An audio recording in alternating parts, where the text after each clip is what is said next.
चला मंगलाचरण से शुरुआत करिए। ओम अज्ञानतिमिरान्धस्य ज्ञानञ्जनशलाकया चक्षुरुन्मीलितं येन तस्मै श्रीगुरुवे नमः।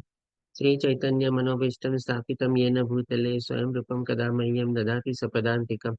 वन्देऽहं श्रीगुरु श्रीयुतपदकमलं श्रीगुरून् वैष्णवानं च श्रीरूपं साग्रजातं सहगणरघुनाथान्वितं तं सजीवं साद्वैतं सावधूतं परिजनसहितं श्रीकृष्णचैतन्यदेवं श्रीराधाकृष्णपादान् सहगणललिता श्रीविशाखान्विताश्च हे कृष्ण करुणा सिंधु दीनबंधु जगतपते गोपेश गोपिका कांत राधा कांत नमस्तुते तप्त कांचन गौरांगी श्री राधे वृंदावनेश्वरी वृषभानुसुते देवी प्रणमामि हरिप्रिये वाञ्छाकल्पतरुभयश्च कृपा सिन्धुभ्येव च पतितानां पावनेभ्यो वैष्णव्यो नमो नमः। नमो विष्णुपादाय कृष्णपृष्ठाय भूतले श्रीमते भक्तिवेदान्त स्वामिनिति नामिने नमस्ते सरस्वती देवे गौरवाणी प्रचारिणे निर्विशेष शून्यवादी पाश्चात्य देशतारिणे जय श्री कृष्ण चैतन्य प्रभु नित्यानंद श्री अद्वैत गदाधर श्रीवासादि गौर भक्तवृंद हरे कृष्ण कृष्ण कृष्ण हरे हरे हरे राम राम राम हरे हरे। शिला प्रभुपाद की जय। श्री राधा गोविंद प्रणाम। ओम नमो भगवते वासुदेवाय। ओम नमो भगवते वासुदेवाय। ओम नमो भगवते वासुदेवाय। हरे कृष्ण सर्वे ने।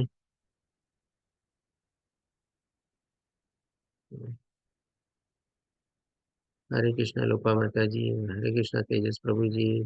हरे कृष्ण हरे कृष्ण प्रभु जी। कृष्ण। हरे हरे कृष्ण कृष्ण कृष्ण प्रभु महाराज जी, दंडवत प्रणाम। धन्यवाद प्रणाम प्रभु दंडवत जी। प्रणाम। हरे कृष्ण। धन्यवाद प्रणाम। हरे कृष्ण।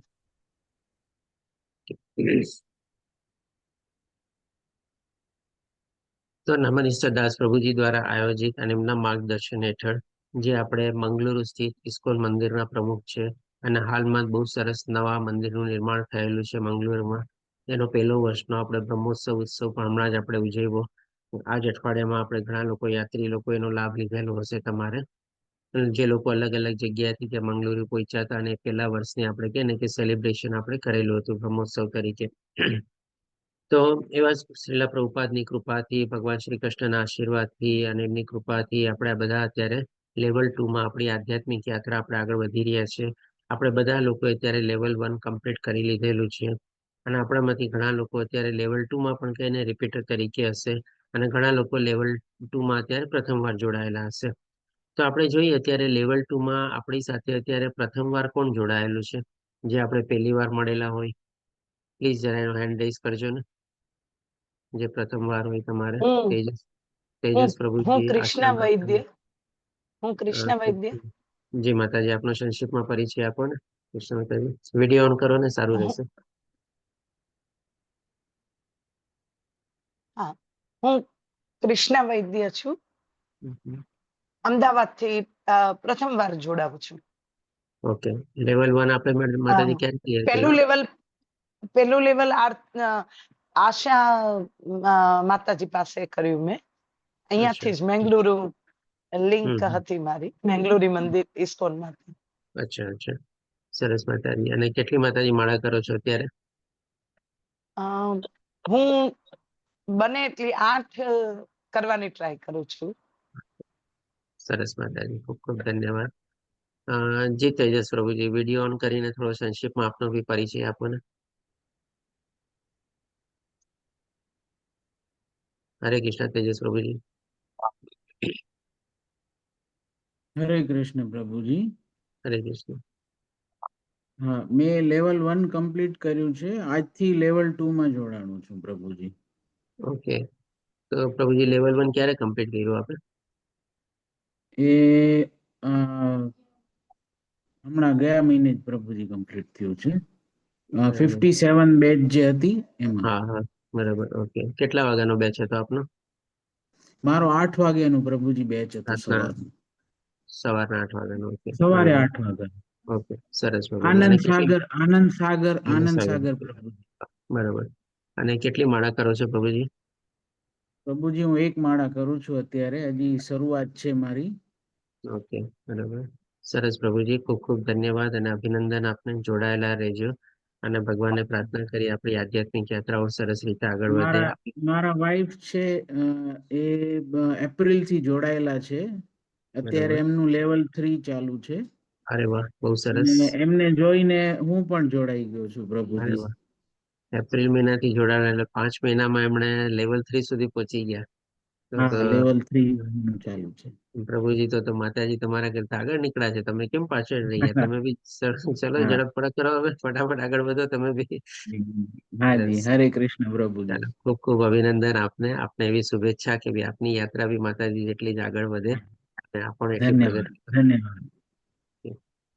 જી આશા માતાજી, આપનો પરિચય આપો ને સંક્ષિપ્તમાં.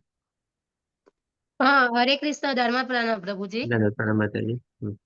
પ્રભુજી, મેં 56 ની બેચ હતી ને ત્યારે જોડાયેલી હમ. અને 57 ની બેચમાં બીજી વાર જોડાયેલી અને લેવલ 2 માં પહેલી વાર છું મેં. અને મેં સુરત થી જોડાઉં છું, ઇસ્કોન મંદિર થી, હમ. ત્યાંથી. અને મારી 16 માળા થાય છે ભગવાનની કૃપાથી. વાહ, બહુ અને સરસ, ખૂબ ખૂબ અભિનંદન આપનું. એટલે 11 હોય ને ત્યારે બી 25 હમ. ઉપર થઈ જાય ભગવાનની કૃપાથી. જયારે ટાઈમ મળે ને ત્યારે બી કરી લઉં. અને બહુ સરસ. મંગલા આરતીમાં જ્યારથી તમારે આમાં જોડાય ને ઇસ્કોનમાં, ત્યારથી બને ત્યાં સુધી મોર્નિંગમાં મંગલા આરતી મેં જોઈન કરી છે. અને હું જોબ કરું છું ને એટલે મારો ટાઈમ છે ને જે રીતના ફિક્સ થાય ને એ રીતને મેં જોડાઈ જાઉં છું. આમ તો બરાબર. એકચ્યુઅલી હું 8 વાગ્યાની બેચમાં હતી, પણ અચ્છા. અમારે ટાઈમ એવી રીતે જોબ નો હોય છે ને એ પ્રમાણે હું એ રીતના જોડાઈ જાઉં છું. એમાં કઈ વાંધો નહીં આવે ને પ્રભુજી? ના માતાજી, કાંઈ વાંધો નહીં આવે તમારે. જ્યારે તમે ઉલટાનું સારું કરો છો, જ્યારે જ્યારે સમય મળે છે ત્યારે આ બધાનો તમે અવસર ઝડપી લ્યો છો અને એનો લાભ લ્યો છો તમારે. તો બહુ જ સારું કાર્ય કરો છો માતાજી.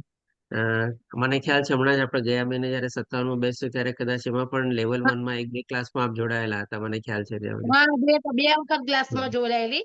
હા, એ મારી સર. ડ્યુટી એ પ્રમાણે હોય ને એટલે મેં એ રીતના હમ. સેટિંગ કરીને જોડાઈ જાઉં છું. બરાબર. ઓકે. સરસ માતાજી, ખૂબ ખૂબ અભિનંદન આપને બી. આપની યાત્રા તો ઓલરેડી આગળ વધેલી જ છે અને એમાં જ પ્રગતિ કરવા આપો. સરસ રીતે દ્રઢ આપની ભક્તિમાં દ્રઢતા આવે, અને શુદ્ધતા આવે એવી ભગવાનને પ્રાર્થના. હરે કૃષ્ણ.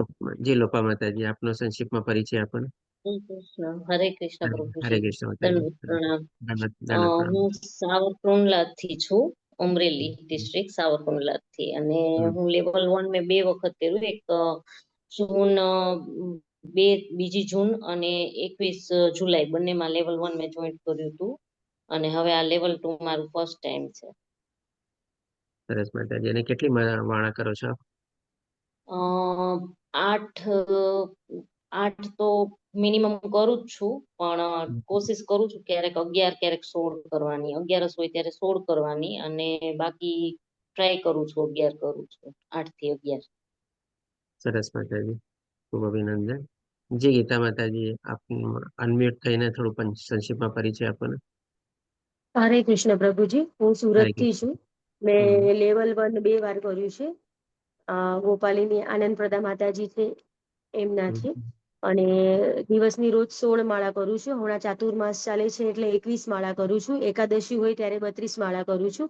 અને લેવલ 1 થી જયારે જોડાયેલી છું પહેલી વારથી, ત્યારથી મંગળા આરતીમાં જોડાઉં છું, ભાગવતમના ક્લાસમાં જોડાઉં છું અને શક્ય હોય ત્યાં સુધી ભક્તિ વૃક્ષના બધા જ ક્લાસમાં જોડાઉં છું.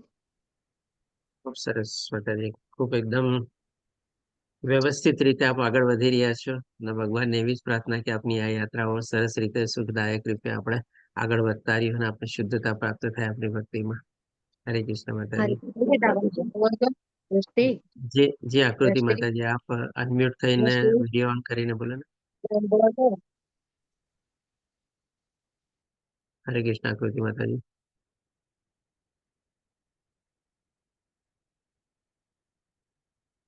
આકૃતિ માતાજી, આપ છો મારી સાથે? હરે ઓકે. કૃષ્ણ પ્રભુજી, દંડવત પ્રણામ. કઈ ને તો પેલી લિંકમાં જોડાયા હતા ને એટલે જરાક વાર લાગી ગઈ. હરે જી બોલો. કૃષ્ણ પ્રભુજી. હરે કઈ ને હું લેવલ 1 3 વાર થઈ ગયા છે મારા. લેવલ 2 પણ આ ત્રીજી વાર ચાલે છે. કૃષ્ણ. અને ભક્તિ શાસ્ત્રીના કોર્સમાં અત્યારે હું જોડાઈ છું. સવારે નિત્ય ભાગવત ક્લાસમાં, ભક્તિ વૃક્ષના ક્લાસમાં પણ રેગ્યુલર જોડાઉં છું. અને મારી 32 માળા રેગ્યુલર હું કરું છું. એનાથી વધારે કરવાની પણ કોશિશ કરું છું. અને નિત્ય ભાગવતમનું વાંચન પણ કરું છું. હરે કૃષ્ણ પ્રભુજી. બહુ સરસ માતાજી, ભક્તિ શાસ્ત્રી સુધી આપ પહોંચી ગયા છો તો ડેફિનેટલી આપને આપની યાત્રા એકદમ ચરમ સીમા ઉપર સુધી આમ કહીને આગળ વધી રહી છે આપની. અને ભગવાનની આપણા ઉપર તમારા આપણે બધા આવી જ રીતે ભક્તોના, વૈષ્ણવોના આશીર્વાદથી જ આગળ વધીએ છીએ પ્રભુજી. અને ભગવાનને એવી રીતે આગળ વધીએ એવી બસ પ્રાર્થના કરું છું બસ પ્રભુજી. બસ એવી જ. ખૂબ ખૂબ અભિનંદન માતાજી. ભગવાનનો સાથ સહકાર મળે અને ભક્તોનો સંગ મળે એ જ આપણે કેને કે એ આપણી સંપત્તિ છે ને એ જ આપણી પૂંજી છે. બસ. હા. અર્ચના માતાજી, આપ પ્રથમવાર જોડાયેલા છો મારા ખ્યાલથી. તો આપણે વચ્ચે હેન્ડ રેઝ કરેલો હતો, તો અનમ્યુટ થઈને થોડું ના સંક્ષિપ્તમાં એના પરિચય. માટે કરેલો પરિચય માટે પૂછતા હતા ને પ્રભુજી એટલે કરેલો. હાજી માતાજી, આપનો આપો ને પરિચય. અચ્છા, આપે તો ના, અર્ચના માતાજી, અર્ચના ગોહિલ માતાજી. હા. હરે કૃષ્ણ. છે આપ અમારી સાથે? ઓકે. મ્યુટ લાગે છે. અર્ચના ગોહિલ માતાજી. ઓકે. તો આપણી સાથે ઘણા બધા બીજા કોઈ નવા પાર્ટિસિપન્ટ હોય જે પોતાનો પરિચય આપે તો પ્લીઝ એમને વિનંતી છે. ઓકે. બાકી આપણી સાથે ઘણા બધા રિપીટર પાર્ટિસિપન્ટ પણ બી છે. જી અલકા માતાજી, આપનો હેન્ડ રેઝ છે, બોલો ને. હરે કૃષ્ણ પ્રભુજી. હરે કૃષ્ણ. મેં લેવલ 1 57 બેચ હતો એ કર્યો અને પ્રથમ વખત લેવલ 2 માં આવી છું. ઓકે, સરસ માતાજી. અને કેટલી માળા શરૂ કરો છો કે કર્યું છો રેગ્યુલરલી? એક માળા કરું છું. એક માળા કરો છો. તો માતાજી, હવે લેવલ 2 માં આપણે પ્રગતિ કરી છે, તો માળાની સંખ્યા પણ વધે એવી ભગવાનને પ્રાર્થના, અને હા. આપની યાત્રામાં આપણી પ્રગતિ થાય એવી શુભેચ્છા સાથે આપણે આગળ વધશું. હા. ઓકે. બીજા કોઈ નવા પાર્ટિસિપન્ટ? મારા ખ્યાલથી બીના માતાજી કદાચ પહેલી વાર છે. હરે કૃષ્ણ પ્રભુજી. હા, હું પહેલી વખત જોડાઈ છું. અલ્કાબેન જેમ હું પણ લેવલ 1 કમ્પ્લીટ કરીને લેવલ 2 માં જોઈન થઈ છું. બીના માતાજી, વિડીયો ઓન કરો છો તો સારું રહેશે.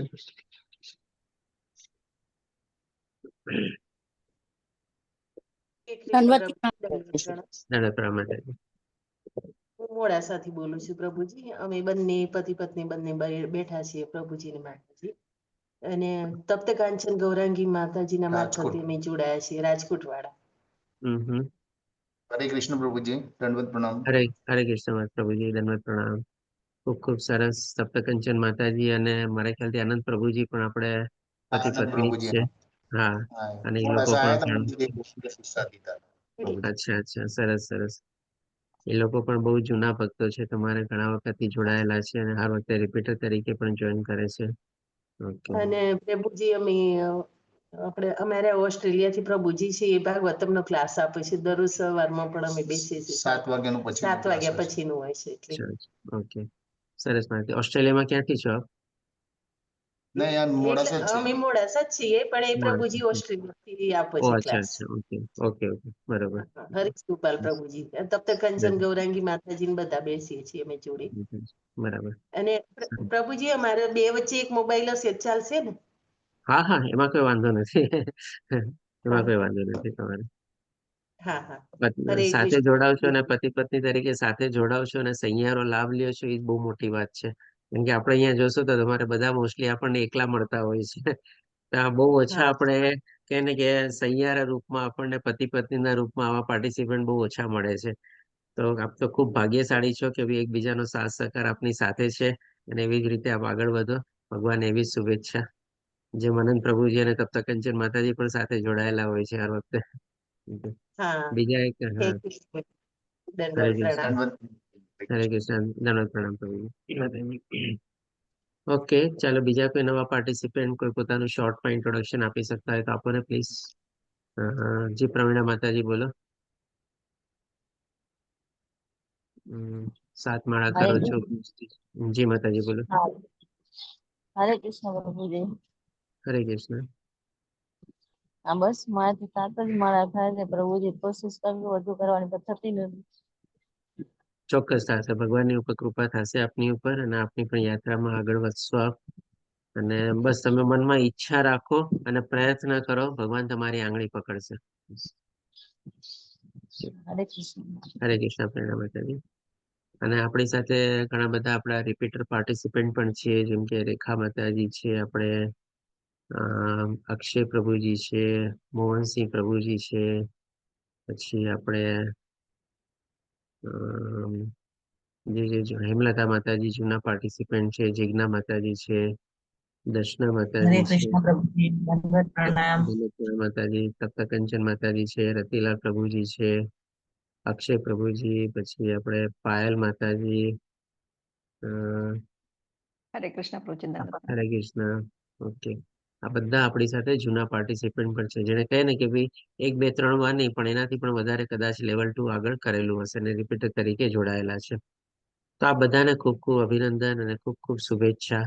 નમની સદાસ પ્રભુજી આપણને આ બધો સરસ મજાનો ઘરે વહેતી ગંગાનો જે લાભ આપી રહ્યા છીએ, આપણે બધા એમાં આપણા કેને કેમાં આપણે સ્નાન કરી રહ્યા છીએ અને આપણા પોતપોતાની આપણી આધ્યાત્મિક યાત્રા આપણી શક્તિ પ્રમાણે, આપણી ઈચ્છા પ્રમાણે, આપણી સુખ સગવડ પ્રમાણે આપણે અને થોડી ઘણી તકલીફોનો અને સંઘર્ષનો સામનો કરીને આપણે બધા એમાં આગળ વધી રહ્યા છીએ. તો બહુ સરસ રીતે આપણને ઘણો લાભ મળી રહ્યો છે. એમના માટે એમને પણ વંદન, એમના પણ આશીર્વાદ લઈને આપણે આગળ વધીએ. આ લેવલ 2 જે એક્સપ્રેસ લેવલ 2 છે આપણે. હવે આમાં આગળ વધતા જોઈએ. આપણે સૌથી પહેલા આપણે બધા લેવલ 1 કમ્પ્લીટ કરીને આવેલા છીએ. તો એક થોડુંક બેઝિક અન્ડરસ્ટેન્ડિંગ આપણા બધામાં આવેલી છે કે ભગવાન શ્રી કૃષ્ણ સર્વોચ્ચ, સર્વોત્તમ અને સર્વોપરી છે. એનાથી ઉત્તમ અથવા તો એનું સમકક્ષ અથવા તો કોઈ બરોબરી પણ કોઈ નથી આપણે. અને આ ચીજ ભગવાને પોતે આપણને આ ભગવદ્ ગીતાના અલગ અલગ અધ્યાયમાં અલગ અલગ શ્લોક દ્વારા કીધેલી છે. જેમ કે 4થા અધ્યાયમાં 9મા શ્લોકમાં ભગવાન કહે છે કે જે મારા પ્રાકટ્ય અને દિવ્ય કર્મોના પ્રકૃતિ વિશે જાણી લે છે, એ ફરીથી પાછો જન્મ મૃત્યુમાં ફસાતો નથી. પછી 5મા અધ્યાયના 29મા શ્લોકમાં ભગવાન આપણને કહે છે, જેને આપણે પીસ ફોર્મ્યુલા તરીકે જાણીએ છીએ. ભગવાન કહે છે કે બધી ચીજનો સ્વામી પોતે જ છે, બધી ચીજોના પરમ ભોગતા પોતે જ છે અને ભગવાન બધાના હિતેચ્છુ છે, બધાના કલ્યાણકારી છે. 7મા અધ્યાયના 7મા શ્લોકમાં ભગવાન આપણને એક માળાનું એક્ઝામ્પલ આપીને કહે છે કે જેમ એક ધાગો એમાંથી રહેલો હોય છે અને ધાગાના આધારે બધા મોતી ટકેલા હોય છે, તેવી રીતે આ જગતમાં જે કાંઈ પણ છે બધું ભગવાનના આધારે રહેલું છે. આપણને મોતીની માળામાં જેમ ધાગો દેખાતો નથી, આપણને વ્યક્ત રૂપમાં આપણને ભગવાન દેખાતા નથી, પણ બધું ભગવાન થકી, ભગવાન દ્વારા જ થયેલું છે. આપણે એ ભગવાન આપણને સમજાવે છે.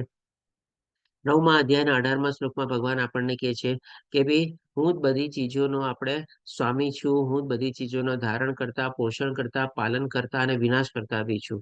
અને હું જ આશ્રય સ્થાન છું અને હું જ પરમધામ છું અને હું જ પરમ લક્ષ્ય છું. આ બધું ભગવાન આપણને 9મા અધ્યાયના રાજગુહ્ય યોગમાં આપણને બતાવે છે. પછી 10મા અધ્યાયના 42મા શ્લોકમાં ભગવાન કહે છે કે આ બધું હું જે ધારણ કરી રહ્યો છું એ તો એક મારો એક અંશ માત્ર છે. તમારે આપણે એક આંગળીના ટેરવા બરાબર છે અને બધી જગ્યાએ હું ધારણ કરીને એમાં વ્યાપક રીતે રહેલો છું. પછી 11મા અધ્યાયના વિશ્વરૂપ દર્શનમાં ભગવાન આપણને 50મા શ્લોકમાં ભગવાન એના ચતુર્ભુજ રૂપ દર્શન કરાવે છે. પછી 52મા શ્લોકમાં ભગવાન પોતે કહે છે કે આ ચતુર્ભુજ રૂપ આપે એટલે કે જે રીતે મેં તને દર્શન આપ્યા છે એમાં દેવી દેવતાઓ પણ આ દર્શન કરવા માટે ઘણા આપણે કેને આકુળ વ્યાકુળ હોય છે. અને 11મા અધ્યાયના 54મા શ્લોકમાં ભગવાન કહે છે કે ભાઈ મને મૂળ રૂપમાં જાણવું હોય તો કેવળ અને કેવળ ભક્તિ દ્વારા જ જાણી શકાય છે.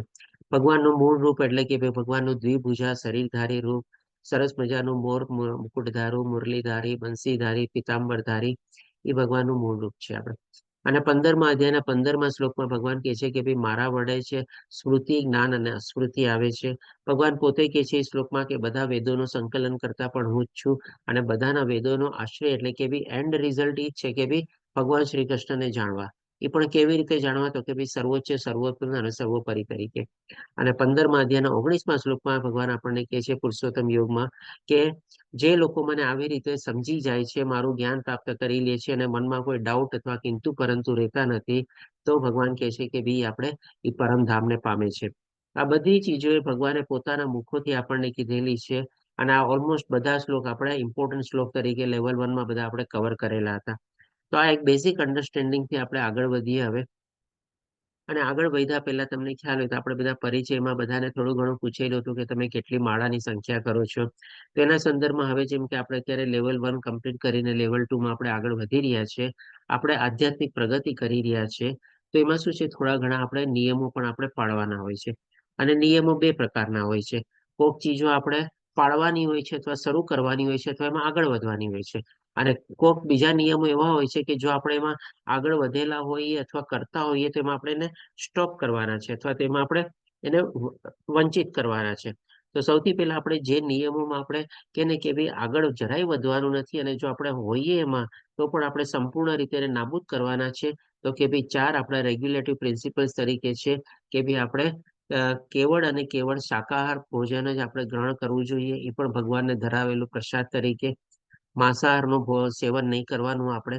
પછી એવા દ્રવ્ય હોય છે જે નશાકારક દ્રવ્ય હોય છે, દ્રવ્યનું આપણે સેવન નથી કરવાનું.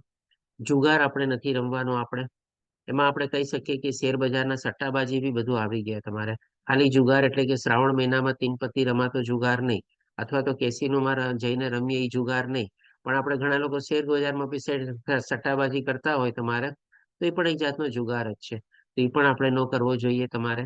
અને ચોથું છે કે બી પર પુરુષ અને પર સ્ત્રીનું આપણે ભોગ ન કરવો જોઈએ. તો આ 4 જે રેગ્યુલેટિવ પ્રિન્સિપલ છે એ તો સૌથી પહેલા આપણે એને રોકવા જોઈએ, અથવા તો એને સદંતર આપણે નાબૂદ કરી દેવાના. અને બીજું હવે આપણે આવે છે કે ભાઈ થોડા ઘણા નિયમો આપણે હવે આગળ વધતા આધ્યાત્મિક માર્ગમાં આગળ વધતા આપણે એનું સેવન કરવાનું અથવા એનું પાલન કરવાનું, એમાં પ્રગતિ કરવાની, અને જો નથી કરતા હજી તો એ શરૂ કરવાના આપણે. એમાં દાખલા તરીકે આવે છે સૌથી પહેલા આપણે માળાની સંખ્યાથી લઈએ.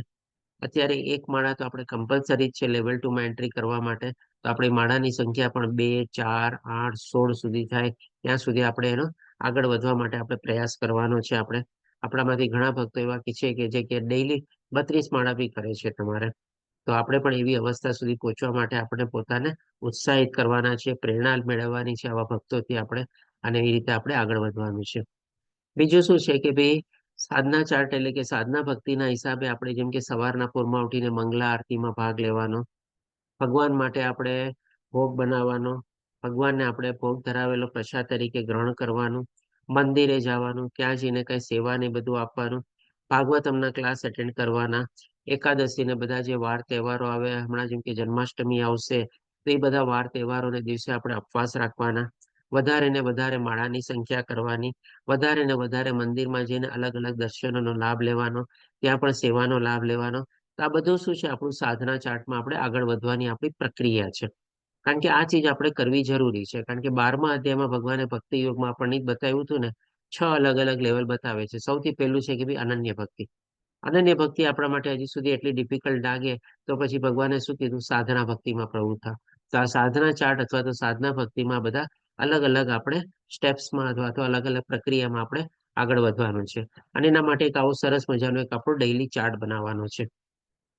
આપણે જેમ સ્કૂલમાં ભણતા હોઈએ ત્યારે આપણામાંથી ઘણા લોકોએ શું છે, આપણે સ્કૂલમાં ડાયરી મેન્ટેન કરતા ને, ડેઈલી આપણને ક્યાં ક્યાં સબ્જેક્ટમાં ક્યાં ક્યાં સ્કૂલ શું ભણાવ્યું એ આપણે લખવું, પછી ઘરે જઈને આપણે પેરેન્ટ્સની સાઇન કરાવતા, બીજે દિવસે આવીને આપણે ક્લાસ ટીચરને આપણે સબમિટ કરતા, એ ચેક કરતા પેરેન્ટ્સની સાઇન છે કે નહીં, બધું હોમવર્ક કર્યું છે કે નહીં બધું. તો એવી જ રીતે આપણે પણ હવે જયારે આધ્યાત્મિક માર્ગમાં આગળ વધી રહ્યા છે તો આપણા માટેનો આપણો સાધના ચાર્ટ છે. આમાં આ શું છે કે ભાઈ આપણે ડેઈલી સાધના ચાર્ટ ભરીને આપણે પોતાને જ આપણે દેખાડવાનો છે, અને આપણે પોતે જ એમાં હસ્તાક્ષર મૂકવાની છે, અને ભગવાન જોઈ રહ્યા છે એવો આપણે અનુભવ કરવાનો છે, અને ભગવાન આપણે જોઈને આપણને એમાં આગળ વધારે છે એવી રીતે આપણે ભગવાનને પ્રાર્થના કરવાની છે. તો આવી રીતે આપણો સાધના ચાર્ટ આપણે પોતે ભરીને, આપણે પોતે એનું અવલોકન કરીને, આપણે પોતે એનું મૂલ્યાંકન કરીને આપણે આપણી આધ્યાત્મિક પ્રગતિમાં આપણે આગળ વધવાનું છે. અને આ જ આપણને બહુ લાભદાયક અથવા તો સરસ મજાનું આગળ વધવામાં આપણને બહુ એને મદદરૂપ થઈ શકે છે. તો બધાને વિનંતી છે કે ભાઈ સાધના ચાર્ટ રેગ્યુલરલી તમે પોતે ભરતા જાઓ. તમારે જેમાં કે ને કે ભાઈ ઈમાનદારીથી આપણે ભરવાનું, મેં આખા દિવસમાં શું શું કર્યું, મેં નિયમો કેટલા લીધેલા છે અને એમાંથી કર્યું કેટલું, બસ એક બાજુ નિયમો લખો અને એક બાજુ રાઈટ કરતા જાઓ. તમને ખ્યાલ હોય તો આપણે નાના ભણતા હોઈએ ત્યારે એક આપણે ઓલી નાના નાના સ્ક્વેર વાળી એક આપણી નોટબુક લેતા ને, બસ એવી જ રીતે કરવાનું. સ્ક્વેર બુકમાં 1, 2, 3 થી લઈને ડેટ લખી નાખવાની, આ બાજુ એક હાસ્યો દોરીને આપણે જે જે કરવાનું છે એ લખી નાખવાનું, અને 1લી તારીખે બધું કર્યું તો ટીક મારતા જાવ બધામાં, બીજી તારીખે ટીક કર્યું તો ટીક મારતા જાવ તમારે. એવી રીતે તમારો સરસ મજાનો સાધના ચાર્ટ પણ તૈયાર થઈ જશે. તમે જોજો 1 મહિનો તમે આ મેન્ટેન કરો, અને 1 મહિનાના અંતે તમે તમારા પોતાનો સાધના ચાર્ટ જોશો ને, તમને એમ લાગે છે ઓહો આટલું બધું મેં કરી લીધું, હજી મારે આવી રીતે આગળ વધવું છે. કારણ કે તમને એમાં પછી રસ જાગશે તમારે. તો સાધના ચાર્ટ ભરવો બધા માટે જરૂરી છે. હવે આપણે આગળ વધતા જોઈએ. આપણે આ એક્સપ્રેસ લેવલ 2 માં જોડાયેલા છીએ. આમાં આપણે ડેઈલી ક્લાસ રહેશે, આપણે 1 કલાકની અવધિ રહેશે, અને દરેકે દરેક અધ્યાય આપણે 2 દિવસમાં કમ્પ્લીટ કરશું. અમુક શ્લોકો આપણે બધા શ્લોકો લેશું આમાં. લેવલ 1 માં જેમ ઇમ્પોર્ટન્ટ શ્લોક લઈએ છીએ, પણ આમાં આપણે એક શ્લોક 1 by 1 કરીને લેશું, અને આપણે 2 ભાગમાં ડિવાઈડેડ કરી લેશું કે ભાઈ પહેલા દિવસે પહેલેથી લઈને અમુક શ્લોક, બાકીના શ્લોકો આપણે બીજે દિવસે, એવી રીતે. તો આજે આપણે પહેલો અધ્યાય એટલે કે કુરુક્ષેત્રની યુદ્ધ ભૂમિ પર સૈન્યનું નિરીક્ષણ. તો આના સંદર્ભમાં જોઈએ કે ભાઈ આ અધ્યાયમાં ટોટલ 46 શ્લોક છે આપણે, અને એને આપણે 2 ભાગમાં વિભાજિત કરેલા છે. 1 થી 27 શ્લોકમાં, જેમાં આપણે યુદ્ધ માટેની તૈયારી બધી આપણને જોવા મળે છે. અને 28 થી 46માં શ્લોકમાં આપણે અર્જુનના બધા આને કોઈ છે વિષાદ યોગ, એટલે કે આ અધ્યાયનું નામ આપણે બે રીતે રાખી શકીએ. પહેલા પાઠ તરીકે યુદ્ધ ભૂમિનું નિરીક્ષણ અથવા તો યુદ્ધ ભૂમિમાં નિરીક્ષણ કરવા માટેની જે તૈયારીઓ છે એ રૂપે. અને પછી જયારે અર્જુનનો વિષાદ આવે છે એટલે કે અર્જુન વિષાદ યોગ, એટલે કે દરેકે દરેક અધ્યાયનું છે ને કંઈક ને કંઈક નામ આપવામાં આવેલું છે. ભગવાને અધ્યાય વાઇઝ જ્ઞાન નહોતું આપ્યું કે ભાઈ ચાલ હવે હું પહેલો અધ્યાય શરૂ કરીશ, પહેલા અધ્યાયનું નામ આ છે, બીજા અધ્યાયનું નામ આ છે. એવી રીતે આપણે આપણી સુવિધા માટે, આપણી સગવડતા માટે, આપણી સમજણ માટે આપણે બધા 700 શ્લોકને આપણે 18 ભાગમાં વિભાજિત કરેલા છે. અને એવી રીતે આપણે એને 18 અધ્યાય કહીએ છીએ. અને દરેકે દરેક અધ્યાયનું નામ આપેલું છે આપણે, કારણ કે નામ શું છે, એ અધ્યાયમાં જે મેજોરિટી કન્ટેન્ટ હોય એના ઉપરથી આપણે સારાંશના રૂપે એ અધ્યાયનું એ રીતે નામ આપણે આપેલું છે. ઘણી વાર તમે જોજો આપણે અલગ અલગ ભગવદ્ ગીતાઓ હોય છે તો ક્યારેક તમને નામમાં પણ આપણને ક્યારેક ક્યારેક તફાવત જોવા મળે છે. પણ આપણે શું છે કે આ શ્રીમદ ભાગવત ગીતા એટલે કે યથાર્થ રૂપે એટલે કે તેના મૂળ રૂપે જે શિલા પ્રભુપાદજી આપણે લખેલી છે આપણે એને આપણે ફોલો કરીએ છીએ. અને બધાને વિનંતી છે, નોર્મલી લેવલ 1માં કદાચ કોઈ પાસે નથી હોતી, પણ લેવલ 2માં તો શું છે આપણે કમ્પલસરી આ ભગવદ્ ગીતા આપણી સાથે રાખવાની છે. કાગળ પેન પેન્સિલ સાથે રાખવાના છે. કાંઈ એવું સમજાય આપણને અગત્યનું લાગે તો એમાં અંડરલાઈન કરવાની છે. કંઈક પ્રશ્નો આવે તો પ્રશ્નો આપણે લખવાના છે. અંતમાં આપણે પ્રશ્નોત્તરી લઈએ છીએ તમારે. અને સાથે સાથે કોઈ ચીજ આપણને મૂંઝવણ હોય તો એને પણ આપણે વધારે સારી રીતે સમજવા માટે આ ક્લાસ પત્યા પછી આપણે પણ એ ભાવાર્થ સાથે આપણે એ અધ્યાયનું આપણે પઠન કરવાનું છે આપણે. અને બીજું એક આપણે આચાર સંહિતાના હિસાબે જોઈએ તો લેવલ 2માં આપણે શું છે વિડીયો ઓન રાખવો. આપણે કહી શકીએ કે ભાઈ આમ જોવો ને તો કમ્પલસરી હજી આપણે નથી કર્યો, મેન્ડેટરી નથી કર્યો. આપણે જેમ ભક્તિ શાસ્ત્રી ક્લાસમાં છું ને એ મેન્ડેટરી ને કમ્પલસરી હોય છે. જો તમારો વિડીયો ઓફ હોય ને તો તમને ક્લાસમાંથી જ કાઢી મૂકવામાં આવે છે. આપણે હજી સુધી લેવલ 1માં તો કોઈ એવી કંઈ આપણે મેન્શન જ નથી કરતા, પણ લેવલ 2માં બધાને ખાલી ધ્યાન દોરાવવા માટે બધાને વિનંતી કરું છું, બધાને હાથ જોડીને વિનંતી કરું છું કે પ્લીઝ પોતપોતાનો વિડીયો ઓન રાખશો તો તમારે સારું રહેશે. આપણે કે જેથી કરીને આપણે એકબીજા સાથે કનેક્ટ કરી શકીએ, થોડું ફોકસ અને કન્સન્ટ્રેશન આપણા ધ્યાન બાબતમાં આવે અને એવી રીતે આપણે આગળ વધી શકીએ. બાકી તો પછી હવે જેવી તમારી ઈચ્છા તમારે, કારણ કે ઘણી વાર એવા સંજોગો અને પરિસ્થિતિ પણ હોય છે કે ક્યારેક વિડીયો ઓન નથી થતો તમારે, ઇટ્સ ઓકે. પણ જો વચ્ચે વચ્ચે બી ઓન કરી લે ને તો એ આપણે સારું રહેશે. તમારે એક જાતની કનેક્ટિવિટી આપણે બંધાશે. હવે આપણે જોઈએ કે જેમ આપણે જાણ્યું કે દરેક અધ્યાયના નામ છે, તો એવી જ રીતે ભગવદ્ ગીતામાં ભગવાન શ્રી કૃષ્ણ અને અર્જુનના સંવાદ રૂપી છે, એટલે કે ડાયલોગના રૂપી છે આપણે. તો ભગવાન શ્રી કૃષ્ણ પણ એના સખા છે અર્જુન, અને અર્જુનને પણ અલગ અલગ નામોથી બોલાવે છે. એના સંબંધી પણ છે, એમ રીતે પણ અલગ અલગ નામોથી બોલાવે છે. અને અર્જુન પણ ભગવાન શ્રી કૃષ્ણને ગુરુ પદે સ્થાપે છે, એટલે ગુરુ તરીકે પણ બોલાવે છે, એને પરમેશ્વર તરીકે પણ બોલાવે છે, એના મિત્ર તરીકે પણ બોલાવે છે. તો બધા અલગ અલગ સંબોધનનો આપણે નામ સંબોધનનો શું શું મિનિંગ છે આપણે સંક્ષિપ્તમાં અહીંયા આપણે જોઈ લઈએ. કૃષ્ણનો મિનિંગ છે આપણે કે ભાઈ સર્વ આકર્ષક, બધા લોકો એના તરફ આકર્ષિત થાય અને ભગવાન શ્રી કૃષ્ણ પણ બધાને પોતાના તરફ આકર્ષિત કરે. ઋષિકેશ એટલે કે ભાઈ ઇન્દ્રિયોના સ્વામી, જેણે ઇન્દ્રિયો ઉપર કાબુ મેળવેલો છે અને ઇન્દ્રિયોના માલિક અથવા ઋષિકેશ કહેવાય. પછી આપણે માધવ એટલે કે ભાઈ ભાગ્યના દેવીના પતિ, એટલે કે આપણે જાણીએ છીએ વિષ્ણુ અને લક્ષ્મી. તો લક્ષ્મી જે છે એને ભાગ્ય દેવી કહેવાય, એટલા માટે એને આપણે માધવ તરીકે પણ કહીએ છીએ. પછી અચ્યુત એટલે કે ભાઈ એક, અથવા તો ક્યારેક પતનશીલ નો થાય આપણે. પછી આપણે મધુસૂદન એટલે કે મધુના નામના રાક્ષસનો એમણે વધ કરેલો હતો એટલે મધુસૂદન કહેવામાં આવે છે. ગોવિંદ એટલે કે જે આપણી ઇન્દ્રિયોને અને ગાયોને આનંદ આપે છે, એટલે કે ભાઈ ભગવાન શ્રી કૃષ્ણની આપણે જેટલી ભક્તિમાં એમાં પ્રવૃત્તિ થઈ, આપણી બધી ઇન્દ્રિયોને પણ બહુ પરમ સુખ, શાંતિ અને આનંદ મળે. અને ગાયો જે છે ભગવાનની બહુ પ્રિય હતી આપણે. પછી વાસુદેવ એટલે કે વસુદેવના પુત્ર, દેવકી નંદન એટલે દેવકીના પુત્ર, યશોદાનંદન એટલે યશોદાના પુત્ર, અને પાર્થ સારથી એટલે કે ભાઈ પાર્થ એટલે કે જે અર્જુનનું નામ હતું પાર્થ, એ પણ શું કામ નથી પણ આપણે જોશું. અને એના સારથી બન્યા હતા કુરુક્ષેત્રના યુદ્ધ ભૂમિ પર, એટલે પાર્થ સારથી. અને કેશવ એટલે કે ભાઈ કેસી નામના દૈત્યનો પણ એમણે નાશ કરેલો હતો, એટલે કે ભાઈ કેસી નંદન, કેસીનું સુદન અથવા તો કેશવ. અને જનાર્દન એટલે કે તમામ જીવો એવા બધાના સંચાલક, આપણા બધાના ધારણ કરતા, પોષણ કરતા, પાલન કરતા, એટલે કે જનાર્દન. અને ધનંજય એટલે કે અર્જુન માટે વાપરવામાં આવેલો છે, એટલે કે સંપત્તિનો વિજેતા. કારણ કે એ ધન સંપત્તિ કરવા માટે ભગવાન યુધિષ્ઠિર મહારાજ એમને મોકલેલો હતો જ્યારે યજ્ઞ એ લોકો કરવાના હતા કુરુક્ષેત્રના યુદ્ધ ભૂમિ પછી. એટલા માટે એને ધનંજય કહેવામાં આવે છે. અને ધન એકઠું કરીને યજ્ઞ માટે મહારાજ યુધિષ્ઠિરના એ લોકોને એને અર્પણ કરેલું હતું. અને પાર્થ એટલે કે ભાઈ કુંતી માતા છે, એનું બીજું નામ આપણે પૃથા છે. અને પૃથાના પુત્ર તરીકે એટલે કે ભાઈ અર્જુન, એટલે કે અર્જુનને પણ પાર્થ તરીકે કહેવામાં આવેલો છે. અને ગુડાકેશ એટલે કે જેણે નિંદર ઉપર અથવા તો ઊંઘ ઉપર વિજય મેળવેલો છે એને ગુડાકેશ કહેવાય. અર્જુન પાસે એવી બધી વિદ્યા હતી કે બે હાથે પણ પોતે જમણા અને ડાબા હાથે પણ તીર ચલાવી શકતો હતો. અવાજ સાંભળીને અંધારામાં પણ એ પોતે તીર ચલાવી શકતો હતો અચૂક આપણે. અને એને પોતાની ઇન્દ્રિયો આ નિંદર ઉપર પણ કાબુ મેળવેલો હતો, એટલે કે દિવસ રાત પણ યુદ્ધ કરી શકતો હતો. અને વૃકોદર એટલે ભીમ માટે વાપરવામાં આવેલો છે, એટલે કે બહુ વધારે ખાવદરો અને સખત કાર્યો, એટલે કે બહુ મહેનતુ વાળા કાર્ય અથવા તો જેમાં બહુ વધારે બળની જરૂર પડે એવા કાર્ય ભીમ કરી શકતો હતો. અને આપણે જાણીએ છીએ કે ભાઈ કુરુક્ષેત્રના યુદ્ધ ભૂમિમાં ભીમે પણ એક પ્રતિજ્ઞા લીધેલી હતી કે ભાઈ 100 ભાઈનો વધ આપણે દુર્યોધન કરશે તમારે.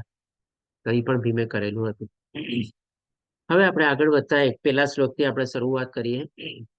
મને જરા 1-2 મિનિટનો બ્રેક આપજો જરા.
પહેલો શ્લોક જે છે એ ધૃતરાષ્ટ્ર બોલે છે અને જેને આપણે કહી શકીએ કે ભગવદ્ ગીતાનો ઓપનિંગ શ્લોક છે આપણે. અને 700 શ્લોકમાંથી એકમાત્ર શ્લોક ધૃતરાષ્ટ્ર દ્વારા કહેવામાં આવેલો છે.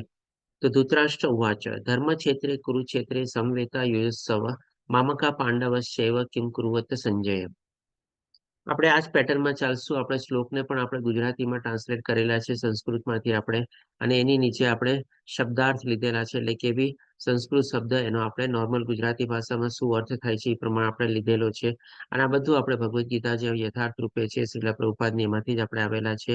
અને પછી આપણે અનુવાદ આવે છે આપણે, અને ક્યારેક આપણે સમયની કમી હોય તો આપણે શું છે અનુવાદથી જ આપણે વધારે આગળ વધવાની કોશિશ કરશું આપણે. તો આમાં અનુવાદ તરીકે જોઈએ તો ધૃતરાષ્ટ્ર બોલ્યા, હે સંજય, કુરુક્ષેત્રની પવિત્ર ભૂમિ પર યુદ્ધ કરવાની ઈચ્છાથી એકત્ર થયેલા મારા તથા પાંડુના પુત્રોએ શું કર્યું? તો આમાં આપણે જોઈ શકીએ છીએ કે ભાઈ એક કીવર્ડ એક છે આપણે છે ભાઈ ધર્મક્ષેત્ર. ધર્મક્ષેત્ર એટલે કે શું કામ એ ધર્મક્ષેત્ર કહેવામાં આવે છે? કારણ કે કુરુક્ષેત્રની જે યુદ્ધ ભૂમિ છે આપણે આજની તારીખમાં પણ આપણા ભારત દેશમાં હરિયાણા રાજ્યમાં આવેલી છે કુરુક્ષેત્રની યુદ્ધ ભૂમિ જગ્યા તરીકે આપણે. અને એ જે કુરુક્ષેત્રની યુદ્ધ ભૂમિ હતી એક તપોધન ભૂમિ અથવા તો ધર્મભૂમિ અથવા તો પવિત્ર ભૂમિ તરીકે જાણીતી હતી.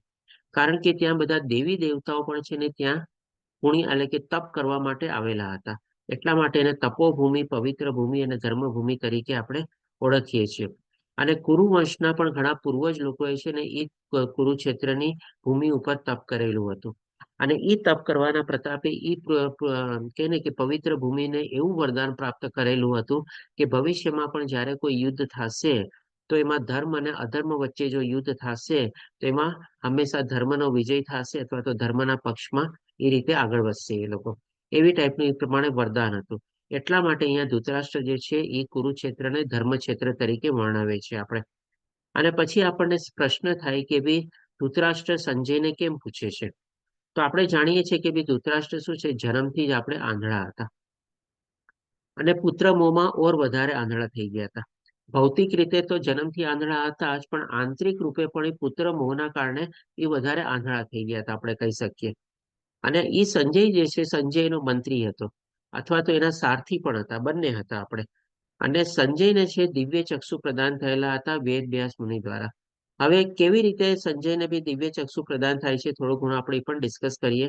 આપણે અત્યારે લેવલ 2 માં છીએ, તો તમને જેમ આપણે ખ્યાલ હશે, આપણે બહુ ડિટેલમાં આપણે ડિસ્કશન બધું કરશું આપણે. તો કદાચ આવું ડિટેલમાં ડિસ્કશન કરવા માટે આપણને ક્યારેક ક્યારેક સમય થોડો વધારે બી જોશે. અને આજે આપણે પહેલા ક્લાસમાં થોડો ઘણો 15 મિનિટ જેવો આપણે ઇન્ટ્રોડક્શનમાં ને એમાં આપણે આપણો સમય યુઝ કર્યો. આપણે કહી શકીએ એ પણ સારો ઉપયોગ કર્યો કે જેથી કરીને આપણે ભક્તોનો આપણને એકબીજાનો પરિચય મળ્યો, એકબીજાના તરફથી આપણને પ્રેરણા મળે. આજે જેમ કે જે લોકો 32 માળા કરતા હોય, તો બીજા લોકો અત્યારે 1 માળા, 2 માળા, 8 માળા કરતા હોય, તો એને પણ પ્રેરણા મળે કે ભાઈ ચાલો આ ભક્ત છે, આટલા સરસ 32 માળા કરે છે, તો હું પણ ચાલ નહીં કરું.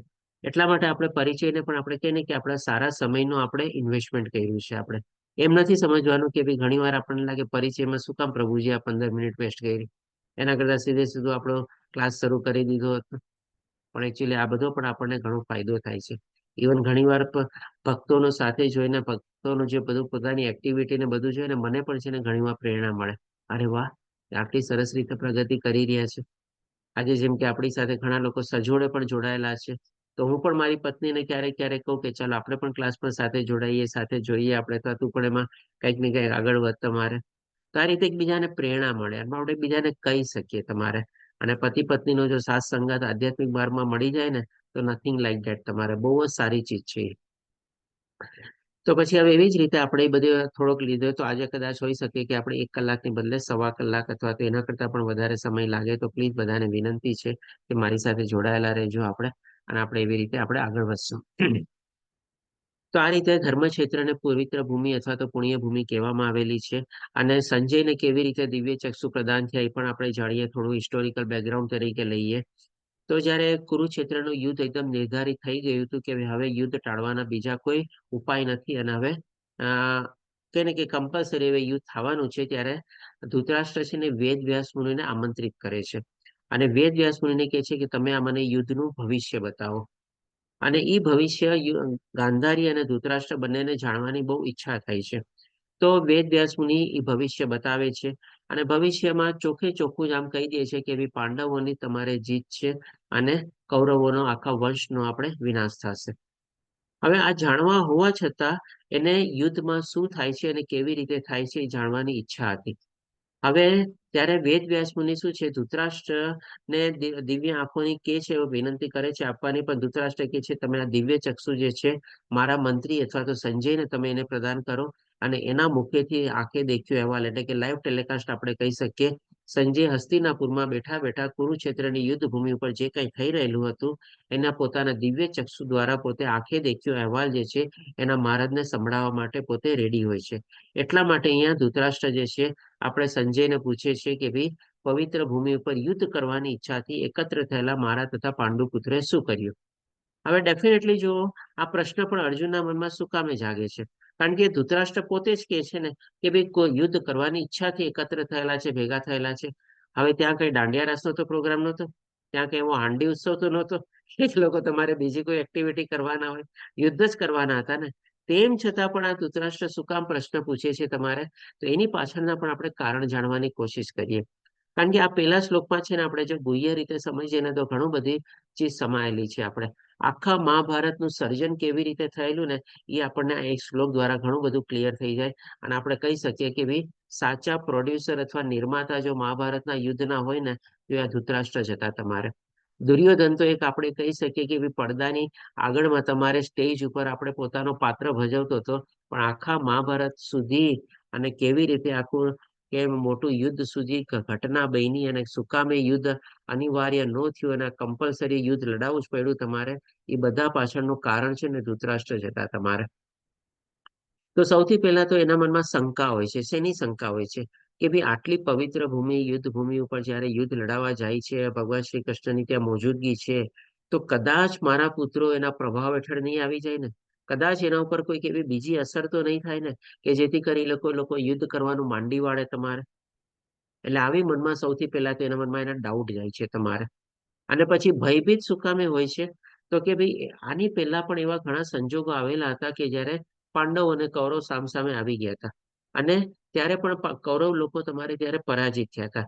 ઇવન જયારે ગુરુ દ્રોણે ગુરુ દક્ષિણા રૂપે દ્રુપદને કીધું કે તમે બંદી બનીને લઈ આવો, ત્યારે દુર્યોધન બહુ મોટો થઈને ગયો હતો કે હા હું તો હમણાં જાઉં છું, સેનાને લઈને જાઉં છું, તમારા માટે બંદી કરીને લઈ આવું છું.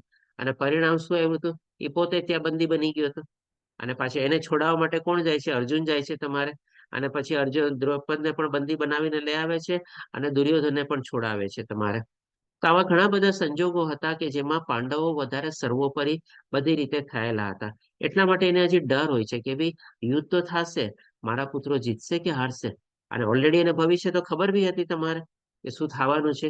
એટલે કે મનમાં ભય હતો તમારે અને શંકા બી હતી તમારે. અને પક્ષપાત, હવે નાનપણથી એને ઘણા બધા પક્ષપાતી અપરાધો કરેલા હતા રાજા તરીકે. નાનપણમાં જયારે ભીમને ઝેર આપવામાં આવે છે ભીમ દ્વારા, આ દુર્યોધન દ્વારા, ત્યારે પોતે આંખ આડા કાન કરે છે. માની લીધું ચાલે ત્યારે બાળકો હતા એને માફ કરી દીધા. પણ મોટા થઈને પણ કુંતી માતા જેના નાના ભાઈની વિધવા પત્ની છે અને મોટા ભાઈ તરીકે, રાજા તરીકે એના ઉપર ડબલ દાયિત્વ આવી જાય છે કે ભાઈ એની નાના ભાઈની વિધવા પત્ની અને એના જે નાના બાળકો છે એનું પૂરેપૂરું રક્ષણ એને આપે. એની બદલે શું થયું? એની આગેશમાં તો કાવતરું રચાણું તમારે, આખું લાક્ષાગ્રહનું ષડયંત્ર રચાણું તમારે. અને એમાં એને સાથે બાળી નાખવા માટે પણ બધા પ્રયાસો કરવામાં આવ્યા. અને આ ષડયંત્ર પણ જયારે બહાર આવ્યું ત્યારે પણ રાજા તરીકે પણ એને કઈ દુર્યોધનને સજા ન આપી તમારે. અને આંખ આડા કાન કર્યા, કારણ કે પુત્ર મોહમાં આંધળો હતો તમારે. આંખેથી તો આંધળો હતો જ, પણ આંતરિક રૂપે મનથી પણ એની આ બારીઓ બંધ થઈ ગઈ હતી પુત્ર મોહના કારણે. એટલે કે આવા બધા પક્ષપાતો કર્યા હતા. ધ્રુત ક્રીડા પણ કપટ રૂપી એ લોકોનું રાજ્ય પડાવી લેવામાં આવે છે. પાંડવોની સંપત્તિ પડાવી લેવામાં આવે છે. ઇવન એમની કુલ વધુ ઉપર અલ્ટિમેટલી દ્રૌપદી પણ તો એના કુલની જ વહુ હતી ને તમારે, કુરુ કુટુંબની જ હતી ને તમારે. એના જ કુરુ કુટુંબની વહુ ઉપર, પુત્ર વધુ ઉપર જયારે પ્રયાસ કરવામાં આવે છે અને એને જેને કે ચીરહરણ કરવાનો પ્રયાસ કરવામાં આવે છે, ત્યારે તો પોતે બોલી શકે ને કે ભાઈ ચાલો હવે બધું બસ કરો, આ તમારે કોઈ આવું કોઈ અનિંદનીય કામ કરવું ન જોઈએ તમારે. ત્યારે પણ તો પોતે આંધળો બનેલાનો ઢંગ કરે છે કે ના ચાલો જે થાય બધું થાય છે તમારે. અને ત્યારે પણ પોતે વચ્ચે નથી પડતા તમારે. અને આ રીતે કહી શકીએ કે બધા પ્રત્યે નાનપણથી આવા ઘણા બધા પક્ષપાત કરેલા હતા. એટલે તો કે જે બીજ રોપાણું હતું તમારે નાનપણથી જયારે ઝેર આપ્યું ત્યારથી એ બીજ રૂપી છે ને મોટું મોટું વૃક્ષ થયું. અને અત્યારે એવી પરિસ્થિતિ આવીને વૃક્ષ બનીને મહાભારતના યુદ્ધ તરીકે બધાની સામે આવીને ઉભું થયું તમારે. જો એને પહેલેથી જ આવા બધા ડગલા લીધા હોત, આવા બધા પગલા લઈને રાજા તરીકે, પિતા તરીકે એને બધા એના પુત્રને પણ સજા આપી હોત તો પછી આ વાત આટલી આગળ વધત તમારે. પણ આ તો નાના નાના બીજ હતા, એનું બીજારોપણ થતું ગયું, એનું પાલન પોષણ બી થતું ગયું અને અત્યારે વૃક્ષરૂપી બનીને મહાભારતનું યુદ્ધ, આપણે કુરુક્ષેત્રનું યુદ્ધ એની સામે આવી ગયું તમારે. એટલા માટે હવે એને ભય પણ હતો, શંકાસ પણ હતી, કારણ કે આ બધા એને આવા કેને કેવી પક્ષપાત કરેલા હતા, આ બધા અપરાધો કરેલા હતા આપણે. અને પાછો હવે આશાવાદી બી હતો. હજી આશા એને શું હતી? અરે ના ના, અમારી તો 11 અક્ષરોની સેના છે, કૌરવોની તો 7 અક્ષરોની સેના છે. અમારી સાથે ભીષ્મ પિતામહ છે, જેને ઈચ્છાનું મૃત્યુનું વરદાન છે. અમારી સાથે દ્રોણ છે, એ તો અર્જુનના ગુરુ છે તમારે, એટલે કે એના બાપ સમાન છે તમારે. તો પછી આવા બધા મોટા મોટા યોદ્ધાઓ છે અમારી સાથે, તો અમે લોકો જ યુદ્ધ જીતવાના છે. એટલે હજી પાછી આશા બી હતી કે ચાલો કઈક બી થશે તમારે.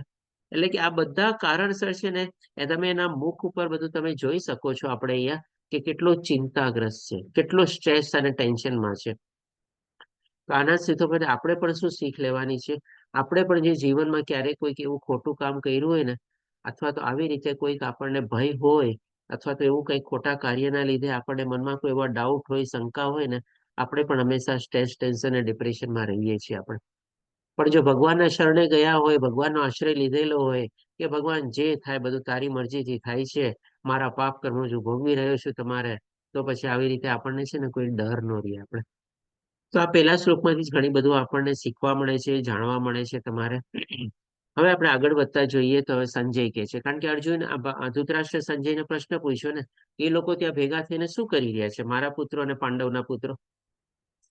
તો સંજય બોલ્યા, હે રાજા, પાંડુ પુત્રોની સેનાને વ્યૂહરચનામાં ગોઠવાયેલી જોઈને રાજા દુર્યોધન પોતાના ગુરુ પાસે ગયો અને આ પ્રમાણે વચન કહ્યા. હવે અહીંયા પણ સંજયના શબ્દો આપણે જોઈએ, કારણ કે આજે એના મહારાજને આ બધું કહી રહ્યો છે. એના મહારાજને પણ તો આપણે થોડા ઘણા ખુશ રાખવા જોઈએ ને. તો અહીંયા શું કહે છે તમારે કે ભાઈ રાજા દુર્યોધન. હવે દુર્યોધન માટે રાજા શબ્દ વાપરે છે. દુર્યોધન તો ત્યારે રાજા નહોતો ને, રાજા તો ધૃતરાષ્ટ્ર જ હતો ને. પણ ધૃતરાષ્ટ્રની મહત્વાકાંક્ષા શું હતી કે ભાઈ મારા પછી આ ગાદી રાજગાદી જે છે દુર્યોધનને મળે તમારે. એટલે કે એની મહત્વાકાંક્ષાને ઓર પોષવા માટે સંજય પણ એને એ જ રીતે સંબોધીને કહે છે કે રાજા દુર્યોધન. અને બીજું એ એટલા માટે રાજા કહે છે કે અત્યારે તો કુરુક્ષેત્રના યુદ્ધ ભૂમિ છે ને. હવે કુરુક્ષેત્રની યુદ્ધ ભૂમિ ઉપર તો જેમ કે રાજા તો પોતે ત્યાં પ્રત્યક્ષ રૂપે હાજર નથી, તો હવે એનો જે કુંવર છે એટલે કે દુર્યોધન છે એ ત્યાં હાજર છે. એટલે કે નેક્સ્ટ ટુ કિંગ થઈ ગયો, નેક્સ્ટ ટુ રાજા થઈ ગયો. એટલા માટે પણ એને રાજા તરીકે સંબોધે છે તમારે, કારણ કે મોટી પદવતી તો એની જ થઈને તમારે. હાલાકી ભીષ્મ પિતામહ હતા ત્યાં તમારે અને સેનાપતિ હતા, પણ રાજા અને રાજકુંવરનું ત્યાં પેલું પદ હોય છે તમારે. એટલા માટે એને રાજા દુર્યોધન તરીકે પોતે બોલાવે છે. અને જે પ્રમાણે સંજય કહે છે પાંડુ પુત્રોની સેનાને વ્યૂહરચનામાં ગોઠવાયેલી છે, એટલે કે આ બધી અલગ અલગ વ્યૂહરચના થયેલી હતી. કારણ કે એટલા જ માટે આ કહે ને કે અધ્યાયનું નામ આપણે કુરુક્ષેત્રની યુદ્ધ ભૂમિનું નિરીક્ષણ છે આપણે. અને યુદ્ધ માટેની તૈયારીઓ બધી આ તમને જોવા મળશે. પણ આ બધી શું છે, આમાંથી આપણે અલગ અલગ આપણે લર્નિંગ લેવાની છે. આપણે બધા અલગ અલગ બોધપાઠ લેવાના છે આ બધી. કે રાજા દુર્યોધન પોતાના ગુરુ પાસે ગયો. હવે ગુરુ પાસે જઈને પણ શું બોલે છે એ આપણે જોશું. અને આ પ્રમાણે વચન કયા શું કહે છે તો ત્રીજા શ્લોકમાં કહે છે કે હે આચાર્ય, એટલે કે ગુરુ દ્રોણાચાર્યના આચાર્ય તરીકે સંબોધીને દુર્યોધન કહે છે પાંડુ પુત્રોની આ વિશાળ સેનાને જુઓ. હવે અહીંયા વિશાળ સેના કોની હતી?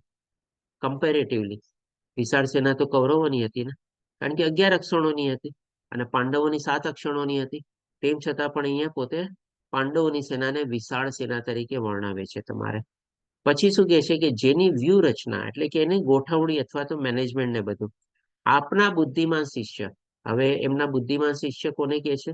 એટલે કે ગુરુ દ્રોણાચાર્યને બુદ્ધિમાન નથી કહેતા, પણ એના શિષ્યને બુદ્ધિમાન તરીકે બોલાવે છે. અને એના શિષ્યનું નામ પણ નથી લેતો, કારણ કે અત્યારે અહીંયા દુર્યોધન છે બધા કટુ વચનો વાપરે છે, અપમાનજનક વચનો વાપરે છે એના ગુરુ દ્રોણાચાર્ય પાસે. અને એ કે છે કે બુદ્ધિમાન શિષ્ય એવા દ્રુપદ પુત્ર, એટલે કે ભાઈ દ્રુપદને ઇનડાયરેક્ટલી યાદ કરે છે. અને એના શિષ્યને એટલે કે એના જે પુત્ર હતો તમારે, જે દૃષ્ટદ્રુમ હતો, એ પાંડવ પુત્ર સેનાનો સેનાપતિ હતો તમારે. અને એણે આખી વ્યૂહરચના કરેલી હતી, એટલે કે એને સંબોધે છે. સીધું ડાયરેક્ટલી નથી કહેતો કે ભાઈ એને વ્યૂહરચના દૃષ્ટદ્રુમે કરેલી છે, પણ આવી રીતે બુદ્ધિમાન શિષ્ય તરીકે વર્ણવવાનું અને દ્રુપદનું એને યાદ દેવડાવવાનું શું કામ? તો કે એની પાછળ પણ બહુ મોટું કારણ છે તમારે. કારણ કે એક વખત દ્રુપદ અને ગુરુ દ્રોણાચાર્ય વચ્ચે બહુ ગાઢ મિત્રતા હતી. અને એ ગાઢ મિત્રતા અમુક સંજોગોના કારણે તેને કે કંઈક અચૂકતું બોલાઈ ગયું તમારે, એને બહુ ઊંડી દુશ્મનાવટમાં પરિવર્તિત થઈ જાય છે. અને એ દુશ્મનાવટના વતને માટે શું થાય છે પરિણામ કે ભાઈ દ્રુપદ પુત્રને છે એવો યજ્ઞ કરવો પડે છે કે ભાઈ એ બ્રાહ્મણ એટલે કે ગુરુ દ્રોણાચાર્યનો વધ કરી શકે. કારણ કે આપણે ઓર ડિટેલમાં નથી જતા સમયના ઓલાવતીના કારણે. એટલે કે ભાઈ એ દૃષ્ટદ્રુમ જે છે દ્રુપદ જે છે એ યજ્ઞ કરે છે, કારણ કે એને બ્રાહ્મણ હત્યાનો પાપ ન લાગે તમારે. એટલે કે એવો પુત્ર એ પ્રાપ્ત કરવા માંગે છે. જો દ્રુપદ પોતે ગુરુ દ્રોણાચાર્યનો વધ કરે તો એને બ્રાહ્મણ હત્યાનો પાપ લાગે તમારે. એટલા માટે આવો યજ્ઞ કરીને એવો પુત્ર પ્રાપ્ત કરે છે જેનું નામ દૃષ્ટદ્યુમ્ન હતું. અને એ જ યજ્ઞ દ્વારા એમને દ્રૌપદી તરીકે પુત્રી પણ પ્રાપ્ત થાય છે. અને એ જે શિષ્ય હતો, હવે ગુરુ દ્રોણાચાર્ય પણ જાણતા હતા કે આજે નહીં તો કાલે એક દિવસ આ જે છે દૃષ્ટદ્યુમ્ન એ જ મારા મૃત્યુનું કારણ બનવાનો છે. પણ તેમ છતાં દ્રુપદ જે છે એના શિષ્યને એ દ્રોણાચાર્ય પાસે શિક્ષા લેવા માટે એના આશ્રમમાં મોકલે છે. અને ગુરુ દ્રોણાચાર્ય પણ પોતાના સ્વધર્મ તરીકે એ શિષ્યનો સ્વીકાર કરે છે અને એને વિદ્યા પણ આપે છે. અને હવે આ એ જ એનો શિષ્ય જે છે તમારે અત્યારે સામેની સેના એટલે કે કૌરવી સેનાનો સેનાપતિ બનેલો છે. એટલે કે અહીંયા જે દુર્યોધનના જે વચનો જે છે બધા વ્યંગ વાળા છે, અપમાનજનક કટાક્ષ વાળા છે. એટલા માટે એને પોતે તો પેલા દ્રુપદની સાથેની દુશ્મની યાદ દેવડાવે છે. અને એને બુદ્ધિમાન શિષ્ય તરીકે વર્ણવીને એના પુત્રને ઇનડાયરેક્ટલી ગુરુ દ્રોણાચાર્યને પોતે મૂર્ખ કહે છે કે તમે જોવો કેવી મૂર્ખાઈ કરેલી. આજે એ જ તમારો શિષ્ય છે, તમને ખબર હતી તમારા મૃત્યુનું એક દિવસ કારણ બનશે, તમે એને શિક્ષા પણ આપી, અને આજે એ જ શિષ્ય તમારો અત્યારે સામેની સેનાનો સેનાપતિ બનીને બેઠો છે. એટલે કે ઇનડાયરેક્ટલી એને બુદ્ધિમાન કહીને એને ગુરુ દ્રોણાચાર્યને મૂર્ખ કીધા તમારે. પછી શું કે છે બહુ નિપુણતાથી કરેલી છે, એટલે કે એને બહુ એક્સપર્ટ પણ ગણાવ્યો, બુદ્ધિશાળી પણ ગણાવ્યો, સાથે સાથે એને એક્સપર્ટ પણ ગણાવ્યો. આપણે ઘણા લોકો શું છે બુદ્ધિમાન હોય તમારે, પણ એનું જયારે આચરણમાં જઈએ ને ત્યારે એટલું બધું પ્રેક્ટિકલ ન હોય તમારે. પણ અહીંયા તો શું છે, એને નિપુણ તરીકે એટલે એક્સપર્ટ તરીકે પણ બતાવે છે. એટલે કે અહીંયા પણ ગુરુ દ્રોણાચાર્યનું અપમાન થયું કે તમે તો એવી પ્રેક્ટિકલ તમારી બુદ્ધિ ન વાપરી ને. તમે જ્ઞાન ને બુદ્ધિમાં તો બહુ પાવર છો, તમારે બહુ આગળ પડતા છો, તમને બધી પ્રકારની વિદ્યા ને બધું આવડે છે, પણ તમે એવી એક્સપર્ટાઇઝ કેમ ન વાપરી કે તમે આ શિષ્યને સ્વીકાર્યો નહીં, તમે એને જ્ઞાન ન આપ્યું તમારે? એ તો તમારી નિપુણતા ન કહેવાય ને. એટલે કે આ પણ તો એક અપમાનજનક જ છે ને. એના શિષ્યને બુદ્ધિમાન કેવો, એના શિષ્યને એક્સપર્ટ કેવો, ત્યારે એના ગુરુ સામે બેઠા હો તમારે. તો આ બધા વ્યંગ અને કટાક્ષના બાણ જે છે દુર્યોધન વાપરે છે. અને અહીંયા દુર્યોધનની આપણે બોડી લેંગ્વેજ બી જોઈ શકીએ છીએ. આંખો તાણીને બોલે છે, ચિલ્લાઈને બોલે છે, હાથોના આવા ઈશારો કરીને બોલે છે, હાથમાં ગદા છે, બધું તમારે આ એક આવે શોભા નથી દેતી. અત્યારે યુદ્ધ ભૂમિ ઉપર એના ગુરુ પાસે જવું જોઈએ, પ્રણામ કરવા જોઈએ, દંડવત પ્રણામ કરીને આશીર્વાદ લેવા જોઈએ. એની બદલે આવા કટાક્ષ અને વ્યંગના બાણ છોડે છે તમારે. તો આમાંથી શિક્ષા આપણને શું છે? ગમે તેવી પરિસ્થિતિ આપણી સામે આવે ને, આપણે આપણા વડીલજનો, આપણા ગુરુજનો અને આપણાથી જે જ્ઞાનમાં, અનુભવમાં જે બધા મોટા હોય એ બધાને બહુ સારી રીતે આદર, માન અને સન્માનથી આપણે બોલવું જોઈએ. ક્યારેય પણ આપણે એના પ્રત્યે એવા ગુસ્સા અથવા તો વ્યંગ બાણથી આપણને બોલવાનો કોઈ અધિકાર જ નથી. આપણે ભલે એના કરતા જ્ઞાનમાં આપણે ઊંચા હોઈએ, આપણને અનુભવ પણ મોટો હોય, આપણે એના કરતા વધારે પૈસાઓ પણ કમાવી લીધા હોય, આપણે એના કરતા વધારે સંપત્તિ બી એકઠી કરેલી હોય, આપણે ઘણા બધા આપણા જીવનમાં આગળ પણ વધેલા હોય, પણ આપણા જે વડીલ છે, માતા પિતા છે, ગુરુજનો છે, એ મોટા છે, મોટા જ રહેવાના છે તમારે. આપણે એને ક્યારે ઓળંગી નથી શકવાના. બાકી બધી ચીજોમાં ગમે તેટલા આપણે ઓળંગી જઈએ, હંમેશા એને આપણે આદર, માન અને સન્માનથી આપણે બોલાવવા જોઈએ. આપણે આ એક બીજો આપણને આ શ્લોકમાંથી આપણને લર્નિંગ મળે છે. હવે આપણે આગળ જોઈએ તો ચોથા, પાંચમા અને છઠ્ઠા શ્લોકમાં કહે છે કે અહીં આ સેનામાં ભીમ તથા અર્જુન જેવા અનેક વીર ધનુર્ધરો છે. હવે બધાના મોટા મોટા લોકોના નામ તરીકે પોતે દુર્યોધન તમારે ત્યાં વર્ણવે છે. જો કે મહારથી યુયુધાન, વિરાટ તથા દ્રુપદ, તદુપરાંત દૃષ્ટકેતુ જે શિશુપાલના પુત્ર હતા, ચેકિતાન, કાશીરાજ, પુરુજીત, કુંતીભોજ, કુંતીના ભાઈઓ અને શૈબ્ય, યુધિષ્ઠિરના સસરા જેવા મહાન શક્તિશાળી યોદ્ધાઓ છે. જી મીના માતાજી, હરે કૃષ્ણ. શક્તિશાળી યોદ્ધાઓ છે. પરાક્રમી યુદ્ધામન્યુ, અત્યંત શક્તિશાળી, ઉત્તમ ઓજા, સુભદ્રાનો પુત્ર એટલે કે અભિમન્યુ, આપણે દ્રૌપદીના પુત્રો, એ બધા જ મહારથીઓ છે તમારે. આમાં પણ આપણે જે મોટા મોટા જે મહારથીઓ લડતા હતા, એમાં પણ છે ને ઘણો બધો આપણને ભેદ જોવા મળે, આપણે કહી શકીએ. આજે જેમ કે પાંડવોના મામા શૈલ્ય હતા, અને એ શૈલ્ય પણ છે ને આપણે કૂટનીતિના, દુર્યોધનની કૂટનીતિ દ્વારા કૌરવોના પક્ષે લડતા હતા તમારે. પણ મનથી અને હૃદયથી કોના પક્ષે હતા? તો કે પાંડવોના પક્ષે હતા. એવી જ રીતે જેમ કે આપણે અહીંયા શિશુપાલનો પુત્ર છે. શિશુપાલ પોતે કૌરવ સેનામાં હતો અને એનો પુત્ર અત્યારે પાંડવ સેનામાં હતો. એટલે કે ઘણા બધા આપણને આવા છે ને વિરોધાભાસી કેરેક્ટર્સ પણ આપણને જોવા મળે છે તમારે. ઇવન આપણે કૌરવમાં પણ જોઈએ તો આપણે જયારે આ યુદ્ધ શું કહેવાય, ધ્રુતક્રીડા થયેલી હતી, ત્યારે દુશાસન નહીં પણ આપણે એક દુર્યોધનના આપણે જે છે આપણે એને સૌથી પહેલો ઓપોઝ કરેલો હતો કે તમે આ જે કરી રહ્યા છો ખોટી કરી રહ્યા છો. આપણે અલ્ટિમેટલી તો દ્રૌપદી આપણા ભાભી થયા, અને ભાભી આપણી માની જગ્યાએ કહેવાય છે. મોટા ભાઈની પત્ની એટલે કે બી આપણી માં તરીકે કહેવાય, ભાભી માં તરીકે ઘણી વાર આપણે કહીએ છીએ. આવું ન કરવું જોઈએ. તો એ પણ ત્યારે કેને કે અવરોધ કરે છે, પણ અંતે પાછા આપણે કૌરવોની સેના સાથે જતા તમારે. એટલે કે આવી રીતે શું છે, અલગ અલગ રીતે ઘણા બધા યોદ્ધાઓમાં આપણને એવા બધા આપણને વિભાજિત થયેલા હતા કે જે મનથી બીજી જે પક્ષે હતા અને બાહ્ય રૂપે બીજા પક્ષે આપણે લડતા હતા તમારે. હવે પછી આગળ વધતા સાતમા શ્લોકમાં કહે છે કે પરંતુ હે બ્રાહ્મણ શ્રેષ્ઠ, તમારી જાણ માટે હું મારી સેનાના તે નાયકો વિશે કહું છું કે જેઓ મારી સેનામાં દોરણી આપવા વિશેષ યોગ્ય છે. હવે જો એકવાર કટાક્ષના શબ્દો બોલી દીધા એને ગુરુ દ્રોણાચાર્ય પ્રત્યે, અપમાન કરી દીધું એમણે. હવે આપણે કહે ને કે ભાઈ બહુ મોટો પોલિટિશિયન અથવા તો બહુ મોટો રાજનૈતિક બી હતા દુર્યોધન તમારે. અને એ હવે શું કરે છે? બટર પોલિશ કરે છે, આપણે કે માખણ લગાડે છે તમારે. કેવી રીતે કે છે હવે? તો કે ભાઈ બ્રાહ્મણ શ્રેષ્ઠ તમારે. એટલે કે ભાઈ બધા બ્રાહ્મણોમાં શ્રેષ્ઠ તરીકે એવી રીતે સંબોધે છે. જો તને ખબર હોત બધા બ્રાહ્મણોમાં શ્રેષ્ઠ તરીકે છે તો તેવા વચનો પેલા ન વપરાવત ને. પણ કે ને કે એક પોલિટિશિયન છે તમારે, રાજનીતિ રમે છે તમારે. એટલે કે આવી રીતે હવે એને આદર માન સન્માનની સાથે બી બોલાવે છે કે ચાલો હવે હું તમને કહું કે ભાઈ અમારા છાવણીમાં પણ કેટલા મોટા મોટા યોદ્ધાઓ છે તમારે.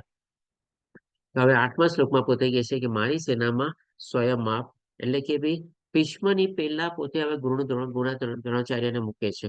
કારણ કે ભીષ્મ પિતામાં સેનાપતિ હતા તો પેલું સેનાપતિનું નામ આવવું જોઈએ ને, રાજકુંવર અને રાજ પછી તમારે. પણ એ ભીષ્મ પિતામહની પહેલા પણ અહીંયા પોતાનું એટલે કે સ્વયં આપ તરીકે પોતે ગુરુ દ્રોણાચાર્યનું નામ મૂકે છે. કારણ કે શું કામે તો કે ભાઈ હવે બટર પોલિશ કરવું છે તમારે એટલા માટે. અને ભીષ્મ, કર્ણ, કૃપાચાર્ય, અશ્વત્થામા, વિકર્ણ. હવે આ જે વિકર્ણ હતો આપણે એ હતો જેને આપણે દુર્યોધનના કૌરવના પક્ષ વતી આપણે ઓપોઝ કર્યો હતો, વિરોધ કર્યો હતો કે ભાઈ ના આવી રીતે આપણે દ્રૌપદીના ચીરહરણ ન કરવા જોઈએ, તમારે ખોટું કરી રહ્યા છે આપણે. એટલા માટે આપણે વિકર્ણનું નામ લે છે. અને અશ્વત્થામાનું પણ અહીંયા કર્ણ, કૃપાચાર્ય, કર્ણ તો ત્યારે શું છે જે સાઈડ બાય હતા. આપણે કહીએ ને કે ભાઈ 12th પ્લેયર તરીકે હતા. કારણ કે ભીષ્મ પિતામે શું કન્ડિશન મૂકેલી હતી કે ભાઈ જ્યાં સુધી હું છું ત્યાં સુધી કર્ણ એમાં ભાગ નહીં લઈ શકે. પણ એક 12th મેન તરીકે પણ એ કર્ણનું નામ લે છે. અને એને કે ભાઈ ઇનડાયરેક્ટલી ગુરુ દ્રોણાચાર્યને એ પણ કહેવા માંગે છે કે જો બાય ચાન્સ ભીષ્મ પિતામાં વયા ગયા તમારે તો કર્ણ પણ મારો 12th પ્લેયર તરીકે ઉભો છે, તમે એને પણ ભૂલતા નહીં. તમારે એ પણ બહુ મોટો યોદ્ધા છે તમારે. કર્ણ કે જે પરશુરામનો શિષ્ય હતો આપણે. કૃપાચાર્યનું નામ શું કામે લે છે કારણ કે ગુરુ દ્રોણાચાર્ય અને કૃપાચાર્ય શાળા બનેવી હતા આપણે બંને. અશ્વત્થામાનું નામ શું કામે લે છે કે ભાઈ એનો ગુરુ દ્રોણાચાર્યનો પુત્ર પણ અશ્વત્થામા હતા. અને એક રીતે કહીએ ને તો તે ધૃતરાષ્ટ્રની જેમ ગુરુ દ્રોણાચાર્ય પણ છે ને થોડા પુત્રથી મોહિત થયેલા હતા આપણે. અને એક કારણ પણ એ હતું, એ પુત્ર મોહના કારણે જ આપણે મહાભારતના યુદ્ધમાં આપણે ગુરુ દ્રોણાચાર્ય ભાગ લે છે તમારે. બે કારણ હતા ગુરુ દ્રોણાચાર્યને ભાગ લેવાના. એક તો પુત્રનો મોહ હતો અને બીજું એને કુરુ વંશનું આપણે નમક ખાધું હતું આપણે. એટલે કે એના પ્રતિ પણ એને પોતાને કર્તવ્ય થઈ જાય છે કે ભાઈ પોતે આ યુદ્ધમાં ભાગ લે તમારે. આ બે કારણસર પોતે, નહીં તો બ્રાહ્મણ તરીકે આમ જોવા જાવ ને તો એના માટે બહુ સરસ મજાની છટકબારી હતી તમારે કે ભાઈ હું ક્ષત્રિય નથી, હું બ્રાહ્મણ છું, મારે યુદ્ધમાં ભાગ લેવાની કોઈ જરૂર નથી તમારે. પણ એ લેતા નથી તમારે કારણ કે આ બે ચીજથી પોતે બંધાયેલા હતા તમારે. તો આમાંથી પણ આપણે એક લર્નિંગ શું આવે છે, ક્યારેક આપણે કોઈનું કંઈક ખાધું પીધું હોય ને ક્યારેક આપણે કોઈકનું કંઈક ઓબ્લિગેશન કંઈક લીધું હોય ને આપણે એના ઓલામાં છે ને બંધાઈ જઈએ છીએ. અને આપણા પોતાના સ્વધર્મથી પણ આપણે વિરુદ્ધ ક્યારેક આપણે કર્મ કરવું પડે છે આપણે, જે અત્યારે આપણે કહી શકીએ ગુરુ દ્રોણાચાર્ય કરી.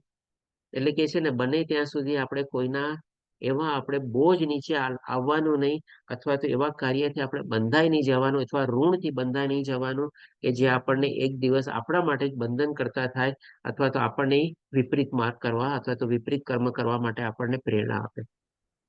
અને અશ્વત્થામાનું નામ લે છે એટલે કે એના પુત્રનું, એટલે કે કહે છે કે ભાઈ તમે આ યુદ્ધને જરાય હલકું નહીં સમજતા તમારે. તમે જરાય ઢીલ ઢાલ નહીં છોડતા. કારણ કે અર્જુન જે છે એનો પ્રિય શિષ્ય હતો. એટલે એ પણ કહે છે કે ભાઈ તમારા જ બનેવી અને તમારા જ પુત્ર પણ આ યુદ્ધમાં લડી રહ્યા છે ને એ પણ મારો પક્ષ દઈ રહ્યા છે.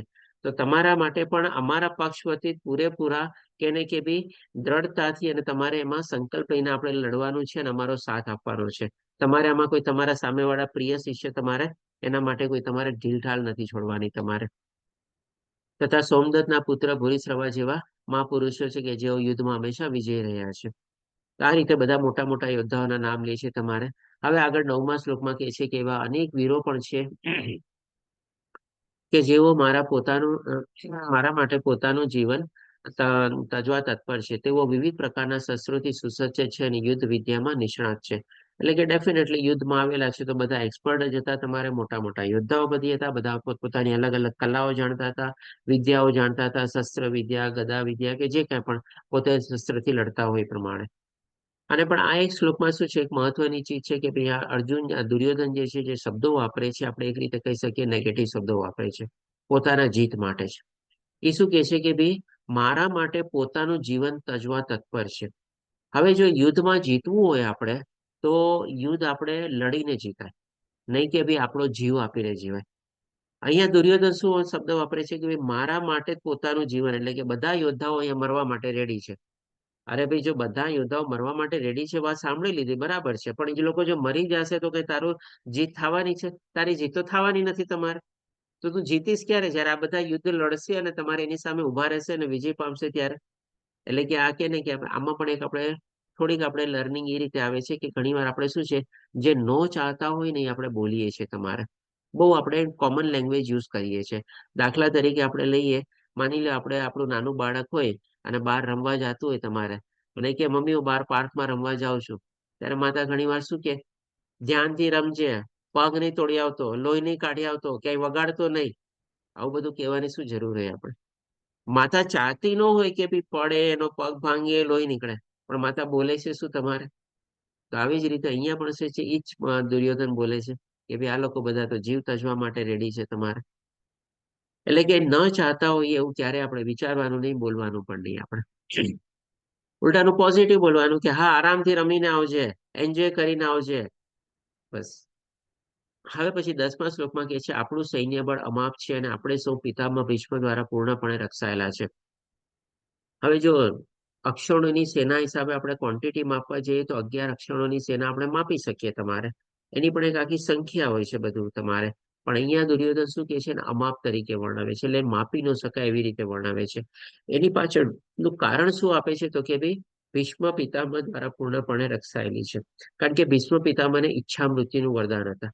એટલે કે એ શું સમજે છે કે જ્યાં સુધી ભીષ્મ પિતામહ છે અને એ પોતાની ઈચ્છા દ્વારા જ્યાં સુધી આ યુદ્ધ લડતા રહેશે ત્યારે મારી સેના તો રક્ષાયેલી છે, એટલા માટે એની સેનાને અમાપ તરીકે વર્ણવે છે. કારણ કે ઈચ્છા મૃત્યુ એટલે કે પોતે જયારે ચાહે ત્યારે મરે ને તમારે. એટલે કે મારી સેના ક્યારે ખતમ જ નહીં થાય અને હંમેશા એને રક્ષણ પ્રાપ્ત થયેલું જ રહેશે. કારણ કે સેનાપતિ તરીકે ભીષ્મ પિતામહ હતા અને ભીષ્મ પિતામહ ચાહે ત્યાં સુધી લડતા રહેશે તમારે.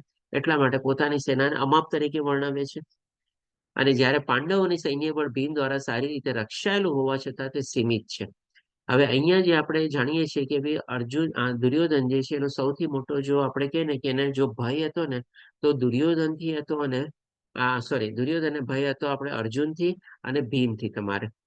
કારણ કે એક તો નાનપણની જ આપણે દુશ્મનાવટ હતી ભીમની સાથે અને એને ખબર હતી કે જો એકમાત્ર મારો સામનો કરી શકે અને મના પરાસ્ત જો કોઈ કરી શકે યુદ્ધ કળામાં તો એ આપણે ગદા યુદ્ધમાં ને બધામાં તો કે ભાઈ ભીમ છે તમારે. અને બીજો અર્જુનનો ભય હતો કે ભાઈ એને બધા પ્રકારની શસ્ત્ર વિદ્યાને બધું આવડે છે તમારે. એટલા માટે અહીંયા કહે છે કે ભાઈ યુદ્ધ આ જે પોતા પાંડવોની જે સેના છે એ ભીમ દ્વારા રક્ષણ પામેલું છે અથવા તો એનાથી લોકો પોતે સીમિત રીતે પોતે કવર થયેલા છે. હવે પછી 11મા શ્લોકમાં કહે છે કે માટે સૈન્ય વ્યૂહમાં પોતપોતાના મોખરાના સ્થાનો પર રહીને આપ સૌ પિતામહ ભીષ્મને પૂરેપૂરી સહાયતા અવશ્ય કરો. હવે આપણે જોયું કે અર્જુન આ દુર્યોધનનો બધો એટીટ્યુડ કેવો હતો તમારે. પહેલા એને ગુરુ દ્રોણાચાર્ય પાસે કટાક્ષ ભરેલા વચનો વાપરા, અપમાનજનક વચનો વાપરા. પછી એક રાજનૈતિક તરીકે એમને જેને માખણ લગાડ્યું તમારે. પછી અલગ અલગ રીતે પોતાના મૂર્ખામી તરીકે પોતાના સૈન્યને એને અમાપ તરીકે વર્ણવ્યું. કારણ કે ભીષ્મ પિતામહના ઈચ્છા મૃત્યુનો વરદાનનો એને સહારો સમજ્યો તમારે કે ના ભાઈ એનાથી અમને રક્ષણ પામેલું છે અને અમારી સેના અમાપ છે તમારે. એટલે મૂર્ખાઈ છે, રાજનૈતિક છે, કે ભાઈ ઘમંડી અથવા તો આપણે એવો અભિમાની એનો એટીટ્યુડ છે તમારે. અને હવે અહીંયા જે છે આપણે સમજીએ તો અહીંયા પાછળ બીજો પ્રકારનો આપણને એટીટ્યુડ જોવા મળે છે અહીંયા દુર્યોધનનો તમારે. કે જો આપણે એક મૂર્ખતા તરીકે આપણે કહી શકીએ કે ભાઈ જો યુદ્ધના સેનાપતિ તરીકે ભીષ્મ પિતામહ છે અને એને જો રક્ષણની જરૂર હોય તમારે અને એની જ પોતાની સેનાને એના સેનાપતિના રક્ષણ માટે એને પોતે એમાં પરોવી દે તો સામેવાળાના સેનાના સામે કોણ યુદ્ધ લડશે તમારે? કેટલું મૂર્ખામી ભરેલું આ કાર્ય કહેવાય તમારે. અને કેટલું બધું આપણે કહીએ કે અવિશ્વાસ કહેવાય. એક મૂર્ખામીની સાથે જો બીજો અભિગમ જે આપણને આ દુર્યોધન આપણને દેખાય છે અવિશ્વાસ. કે ભાઈ એને ભીષ્મ પિતામહ ઉપર પણ પૂરો વિશ્વાસ નહોતો.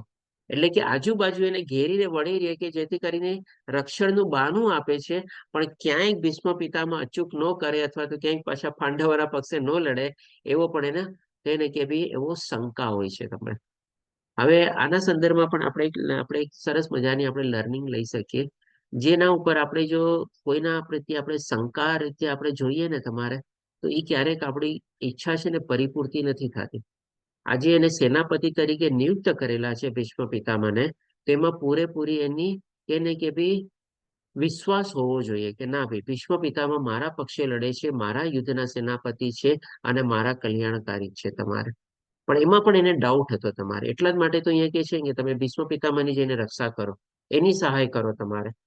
મૂર્ખાઈ પણ છે ભાઈ સેનાપતિને રક્ષાની જરૂર ન હોય તમારે અને એના ઉપર એને શંકા પણ છે તમારે. એટલે કે આવો આપણે શંકા કરીએ ને ઘણી વાર તમે જો આપણા પરિવારજનોમાં પણ ક્યારેક આવી નાની નાની શંકાઓ છે ને બહુ મોટું પરિણામ લાવે છે તમારે.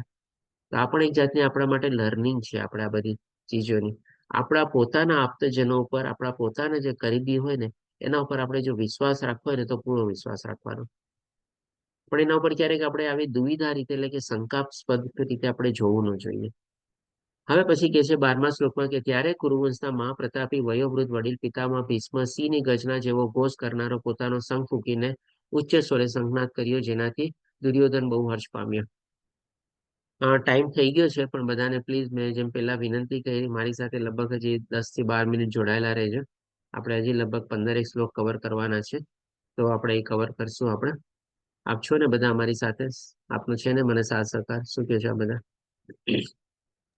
હા પ્રભુજી, હરે પ્રભુજી. કૃષ્ણ. Okay.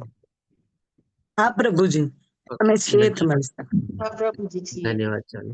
હા પ્રભુજી. ઓકે, હા સરસ. પ્રભુજી. તો હવે 12મા શ્લોકમાં કહે છે કે ત્યારે કુરુવંશના મહાપ્રતાપી વયોવૃદ્ધ વડીલ પિતામહ ભીષ્મની ગર્જના જેવો ઘોષ કરનારો શંખ ફૂંકીને ઉચ્ચ સ્વરે શંખનાદ કર્યો, જેનાથી દુર્યોધન જે છે આપણે હર્ષ પામ્યો. હવે અહીંયા બધા શંખનાદ થાય છે. સૌથી પહેલા તો યુદ્ધ ભૂમિ ઉપર શંખનાદ થતા, નગારા વાગતા, બધા વાજિંત્રો વગડતા. એ બે કારણસર વાગતા આપણે. એક તો શું છે કે ભાઈ ક્ષત્રિય માટે છે ને આવી જયારે યુદ્ધ ભૂમિનો અવસર આવે ને, એ બહુ સારો અવસર કહેવાતો. અને જો એ લડતા લડતા પોતે સામી છાતીએ મૃત્યુ પામે તો આપણે સ્વર્ગ પ્રાપ્ત થાય છે. આપણે આગળ આવતા કાલે જોશું, ભગવાન શ્રી કૃષ્ણ પણ પોતે આપણે એમના શબ્દો દ્વારા કહેશે અર્જુનને કે જો તું મૃત્યુ પામીશ તો તને સ્વર્ગની પ્રાપ્તિ થશે. અને બીજું કારણ એ હતું કે ભાઈ એની પોતાની જે સેના હોય ને એનો પારો ચડાવવા, એને મોટિવેશન આપવા માટે છે ને આવા બધા શંખનાદ અથવા તો વાજિંત્રોને બધા વાગતા તમારે. અને હજી એક આપણે કારણ લઈ શકીએ કે પહેલાના વખતમાં તો આવા બધા મોબાઈલ ને આવા બધા નહોતા તમારે. તો આવા બધા શું છે શંખનાદથી છે ને એકબીજાની પહેચાન થતી. જેમ કે અહીંયા ભીષ્મ પિતામાં શું છે, સિંહ જેવો શંખનાદ વગાડીને તમારે એની પહેચાન રજૂઆત કરે છે તમારે. એટલે કે ભાઈ એ એવા અવાજથી છે ને આપણે સમજી જતા કે ઓ આ શંખ તો આનો છે.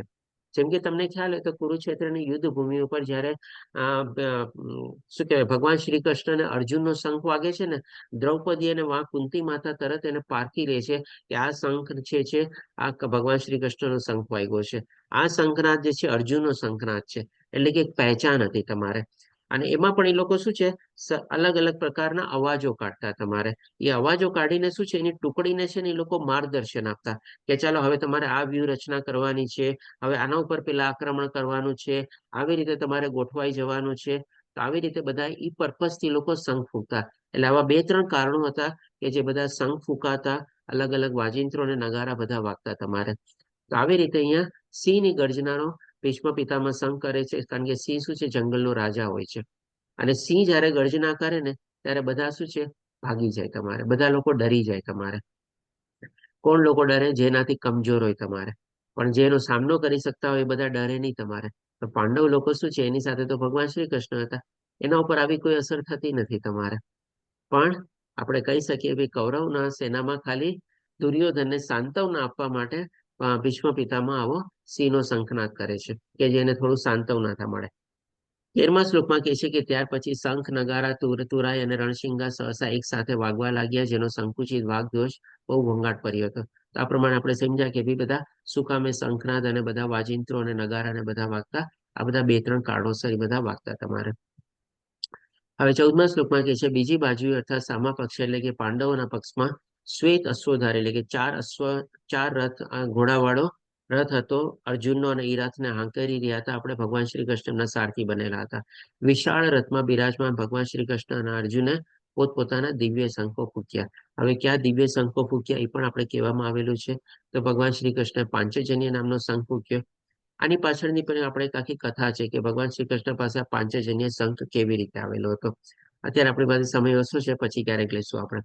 અર્જુને દેવદંત નામનો શંખ તથા અતિમાનુષ્ય કર્મ કરનાર ખાઉદ્રા ભીમે પોતાનો પૌંડ નામનો પ્રચંડ શંખ ફૂંક્યો. પછી હવે કે છે કે હે રાજા 16, 17 અને 18મા શ્લોકમાં કહે છે કે હે રાજા કુંતી પુત્ર યુધિષ્ઠિરે પોતાનો અનંત વિજય નામનો શંખ ફૂંક્યો, અને નકુળ તથા સહદેવે સુઘોષ અને મણિપુષ્પક નામના શંખ ફૂંક્યો. કારણ કે બધા શંખોના એ લોકોના નામ હતા, એ લોકોના દ્વારા એ લોકોની પહેચાન બનતી, એવા અવાજો દ્વારા એ લોકોની ઓળખ થતી તમારે. અને એવા જ અલગ અલગ શંખના દ્વારા એ લોકો પોતાના ટુકડીઓને બધાને સંકેત પણ આપતા. અને મહાન ધનુધર કાશીરાજ, મહાન યોદ્ધા શિખંડી, ધૃષ્ટદ્રુમ, વિરાટ, અપરાજિત સાત્યકી, દ્રુપદ, દ્રૌપદીના પુત્રો તથા અન્ય જેમ કે મહાબહુ, સુભદ્રાના પુત્ર વગેરે સૌએ પોતપોતાના શંખ ફૂંક્યા. આમાં આપણે સમજીએ છીએ કે ભાઈ શિખંડી પણ જે હતો એ પણ એક આપણે અર્ધ નારીશ્વર આપણે કે ભાઈ કે અર્ધ પુરુષ અને અર્ધ સ્ત્રી જેવું આપણે કહી શકીએ આપણે. કે એવી રીતે પાંડવોના પક્ષમાં હતો. અને એનો પાછો અલગ મોટિવ હતો કે એને ભીષ્મ પિતામહના મૃત્યુનું કારણી બનવાની હતા શ્રીખંડ. બનવાનો હતો કે બનવાની હતી, જે પણ હોય તમારે. અને આ શિખંડી પણ જે છે આપણે દુર્યોધનના ભાઈ હતા તમારે. એ પણ દ્રુપદનો પુત્ર હતો આપણે. એટલે કે એની પાછળ પણ આપણે બહુ મોટી ઘટના છે. એટલે કે આપણે કહી શકીએ ને કે મહાભારતનું યુદ્ધ ખાલી આપણે કૌરવો અને પાંડવો વચ્ચે નહોતું. આપણે કહી શકીએ કે ઘણા બધા કારણોસર પણ બધા અલગ અલગ પોતાના મોટિવથી પોતાના કારણસર બધા એકબીજાના પક્ષે જોડાયેલા હતા. અને આ યુદ્ધ એવું હતું, એવું મહાયુદ્ધ હતું, એટલે જ મહાભારત કહેવાય છે તમારે, કે આખા વિશ્વના જેટલા રાજ્યો હતા ને, બધા રાજ્યો છે ને બે ભાગમાં વિભાજિત થઈ ગયા હતા. કોકને ને કોઈકને સપોર્ટ આપતા હતા, કંઈક ને કંઈક કારણસર સપોર્ટ આપતા હતા. કોઈક જૂનું વેર હોય, કોઈ જૂનો પૂર્વગ્રહ હોય, કે કંઈક નવું કોઈ રિલેશન હોય, કે વોટ એવર ઇટ ઇઝ તમારે, બધા એ રીતે ત્યાં એકત્રિત થયેલા હતા તમારે. પછી હવે કે છે 19મા શ્લોકમાં, આકાશ તેમજ પૃથ્વી પર પ્રતિબંધિત થતા આ વિભિન્ન ગગનભેદી શંખોના નાદે ધૃતરાષ્ટ્રના પુત્રોના હૃદયનો વિદીર્ણ કર્યા. એટલે કે અહીંયા જે ભીષ્મનો જે શંખનાદ થયો તમારે, એ સિંહ ગર્જના વાળો શંખનાદ થયો, પણ એના પાંડવોના ઉપર શું અસર થઈ એ કઈ વર્ણવવામાં નથી આવેલું. પણ અહીંયા જે બધા દિવ્ય શંખો જે વાગ્યા તમારે પાંડવો દ્વારા, પાંચજન્ય, દેવદંત, અનંત વિજય, પૌંડ્ર, મણિપુષ્પ, સુઘોષા, આ બધા જે પાંચો પાંડવોએ શંખનાદ કર્યા, એની ધૃતરાષ્ટ્રના પુત્રો ઉપર અસર કેવી રીતે થઈ, તો કે ભાઈ લોકોના હૃદયનો વિદીર્ણ કર્યા. એટલે કે આર પાર કરીને અવાજો નીકળી ગયા. અને આના દ્વારા છે ને આપણે એક બહુ મહત્વની ચીજ આપણે સમજી શકીએ છીએ કે જે સંજયને દિવ્ય ચક્ષુ પ્રદાન થયેલા હતા, એ ખાલી દિવ્ય ચક્ષુ નહોતા, પણ અત્યારે જે પોતે કેને કેવી ફીલ બી કરી શકતો હતો, અનુભૂતિ કરી શકતો હતો કે ભાઈ સામેના વાળા લોકો ઉપર કેવી અસર થઈ તમારે. અને હજી આગળના શ્લોકોમાં આપણે જાણશું કે એના કાન દ્વારા એ બધું સાંભળી બી શકતો હતો તમારે. કેમ કે અત્યારે જે બધા શંખનાદ ને બધા થયા, એ પોતે સાંભળી શક્યો ને થયા કે ભાઈ સિંહની ગર્જના વાળો શંખનાદ થયો તમારે, એની અસર શું થઈ સામેવાળાના લોકો ઉપર. એટલે કે ભાઈ એની બધી ઇન્દ્રિયો છે ને દિવ્ય થઈ ગઈ હતી. ખાલી દિવ્ય ચક્ષુ એને પ્રદાન નહોતા થયા, કે ખાલી જોઈ નહોતો શકતો, ત્યાં બેઠા બેઠા એ પોતે સાંભળી બી શકતો હતો, ત્યાં બેઠા પોતે મહેસૂસ બી કરી શકતો હતો, અનુભૂતિ બી કરી શકતો હતો. તો જ અહીંયા વર્ણવી શકે ને કે ભાઈ ધૃતરાષ્ટ્રના હૃદયોને વિદીર્ણ કર્યા તમારે. આજે તમે ક્યારેક કોઈ એવી, જેમ કે ક્રિકેટની લાઈવ કોમેન્ટ્રી આવતી હોય, તમે કોઈ દી એવી કોમેન્ટ્રી સાંભળી છે કે ભાઈ ફાસ્ટ બોલરે આટલા માઇલની ઝડપે બોલ નાખ્યો અને ત્યાં બેટ્સમેન જે છે એનો તમારે ત્યાં ધ્રુજવા માંડ્યો, અથવા તો એના હાજા ગગડી ગયા તમારે? એવી કોઈ દી તમે સાંભળ્યું છે તમારે કોમેન્ટ્રી? કારણ કે એટલું એ ફીલ ન કરી શકે તમારે. પણ અહીંયા જે દિવ્ય ચક્ષુ હતા એ બધા, એની ઇન્દ્રિયો બધી દિવ્ય હતી, બધું એને દિવ્યતા પ્રાપ્ત થયેલી હતી. અને આના દ્વારા જેને ભગવાનનું પણ વિશ્વરૂપ દર્શન પણ નિહાળેલું હતું. હવે પછી 20મા શ્લોકમાં કહે છે કે તે વખતે હનુમાનજીના ચિહ્નથી અંકિત ધ્વજવાળા રથમાં આરૂઢ થયેલા પાંડુપુત્ર અર્જુને પોતાનું ધનુષ્ય ઉઠાવ્યું અને તે બાણ છોડવા તૈયાર થયો. હે રાજન, ધૃતરાષ્ટ્રના પુત્રોને વ્યૂહમાં ગોઠવાયેલો જ્યારે અર્જુને પછી ભગવાન શ્રી કૃષ્ણને આ વચન કહ્યા. અહીંયા મહત્વની ચીજ શું છે કે ભાઈ અર્જુનનો જે રથ હતો ને એ પણ દિવ્ય રથ હતો. એની પાસે જે ગાંડીવ હતું એ પણ દિવ્ય હતું. જે બધા અશ્વો હતા એ પણ દિવ્ય હતા. અને ભગવાન પોતે દિવ્યતા રૂપે એમાં પોતે અર્જુનના સારથી બનેલા હતા. અને હનુમાનજી એમાં અંકિત થયેલા હતા. કારણ કે જયારે રામ ભગવાને યુદ્ધ કરેલું હતું ત્યારે પણ હનુમાનજીનો સાથ લીધેલો હતો. અને ભગવાન શ્રી કૃષ્ણ અને ભગવાન રામ, આપણે બધા વિષ્ણુ અવતાર, અને ભગવાન શ્રી કૃષ્ણ તો આપણે કહીએ ને બધા અવતારોના મૂળ અવતાર તરીકે પોતે અત્યારે ત્યાં સારથી તરીકે છે. તો ત્યાં હનુમાનજી કેમ ન હોય? જ્યાં રામ હોય ત્યાં હનુમાનજી હોય જ તમારે. અને બીજું એક ચીજ છે કે અર્જુન જે છે ને એ હનુમાનજીને પોતાના ઈષ્ટદેવ ગણતા હતા. એટલા માટે પણ એમને પોતાના ધ્વજ ઉપર એના ઉપર અંકિત કરેલા હતા. આ બે કારણોસર આપણે એ રથ ઉપર આપણે હનુમાનજી આ ચિહ્નથી અંકિત થયેલા છે આપણે. હવે પછી આપણે જોઈએ 21મા શ્લોકમાં કહે છે, 21મા અને 22મા શ્લોકમાં અર્જુન શું કહે છે કે અર્જુને કહ્યું, હે અચ્યુત, કૃપા કરી મારા રથને બધા સૈન્યોની વચ્ચે ઉભો રાખો, કે જેથી અહીં ઉપસ્થિત યુદ્ધ કરવાની ઈચ્છા વાળાઓને આના મહાશસ્ત્ર સંઘર્ષમાં જેમની સાથે મારે લડવાનું છે તેમને હું જોઈ શકું. હવે અહીંયા છે ને થોડોક અર્જુન ઓર્ડરિંગ મોડમાં આવી જાય છે તમારે, એટલે કે હુકુમના મોડમાં કહે છે તમારે. એ ભગવાનને અહીંયા સારથી તરીકે સમજે છે અને ભગવાન એક હુકમ આપે છે કે તમે મારા રથને યુદ્ધ ભૂમિની વચ્ચોવચ લઈને જાઓ, કે જેથી કરીને હું જોઈ શકું કે ભાઈ કોણ લોકો મારી સામે લડવા આવ્યા છે અને મારે કોની સામે લડવાનું છે તમારે. ભગવાન તો બહુ કૃપાળુ છે અને એના ભક્તોના કે ને કે ભાઈ બહુ જ એનું રક્ષણ પણ કરે છે અને એની બધી જરૂરિયાતો પણ પૂરી પાડે છે. તો અહીંયા જે અર્જુનની જે આજ્ઞા હતી તમારે, રથના માલિક તરીકે સારથીને તો ભગવાન એની આજ્ઞાનું પણ પાલન કરે છે તમારે. તો ભગવાન પછી હવે શું કહે છે 23મા શ્લોકમાં ધૃતરાષ્ટ્રના દુષ્ટ બુદ્ધિવાળા પુત્રને પ્રસન્ન કરવાની ઈચ્છાથી જેઓ અહીં યુદ્ધ કરવા આવ્યા છે તેમનું મને નિરીક્ષણ કરવા દો. એટલે કે ભાઈ મને જોવા દો કે કોણ કોણ લોકો મારી સામે લડવા આવ્યા છે અને મારે કોની સામે લડવાનું છે. અને પછી સંજય બોલ્યા કે હે ભરતવંશી, અર્જુન દ્વારા આ પ્રમાણે સંબોધિત થયેલા ભગવાન શ્રી કૃષ્ણએ બંને પક્ષોના સૈન્યના મધ્ય ભાગમાં જ તે ઉત્તમ રથને ઉભો રાખ્યો. એટલે કે સંજય પોતાના મારા ધૃતરાષ્ટ્રને કહે છે કે અર્જુને જે હુકમ આપ્યો એમના સારથી ભગવાન શ્રી કૃષ્ણને, તો ભગવાન શ્રી કૃષ્ણે પણ એના હુકમનું પાલન કરતા એ યુદ્ધ ભૂમિની વચ્ચોવચ કુરુક્ષેત્રની યુદ્ધ ભૂમિની વચ્ચોવચ જે છે આપણે એ મહાન રથ દિવ્ય રથને આપણે લાવીને ઉભો કરી દીધો. અને હવે શું કે છે તો કે ભીષ્મ, દ્રોણ તથા વિશ્વભરના અન્ય બધા જ રાજાઓની ઉપસ્થિતિમાં ભગવાને કહ્યું. આપણે કહીએ છીએ કે ભાઈ પહેલા અધ્યાયમાં ભગવાન કઈ કહેતા નથી, પણ ભગવાન છે ને કઈ ઈશારાથી અહીંયા ખાલી અર્જુનને કહે છે તમારે કે હે પાર્થ, અહીં એકત્રિત થયેલા બધા કુરુઓને જો. હવે ત્યારે ભગવાન શ્રી કૃષ્ણ જયારે અર્જુને કીધું તમે યુદ્ધ ભૂમિની વચ્ચોવચ લઈને યુદ્ધ રથને ઉભો રાખો, તો ભગવાન વચ્ચોવચ લઈ આવે છે. તો વચ્ચોવચ એટલે આપણે કહી શકીએ કે ભાઈ ત્યારે ભીષ્મ પિતામહ, ગુરુ દ્રોણાચાર્ય, દુર્યોધન મોરલેસ બધા આજુબાજુમાં જ ઉભા હતા ને. તો વચ્ચેની પોઝિશન તો કોઈ પણ હોઈ શકે તમારે.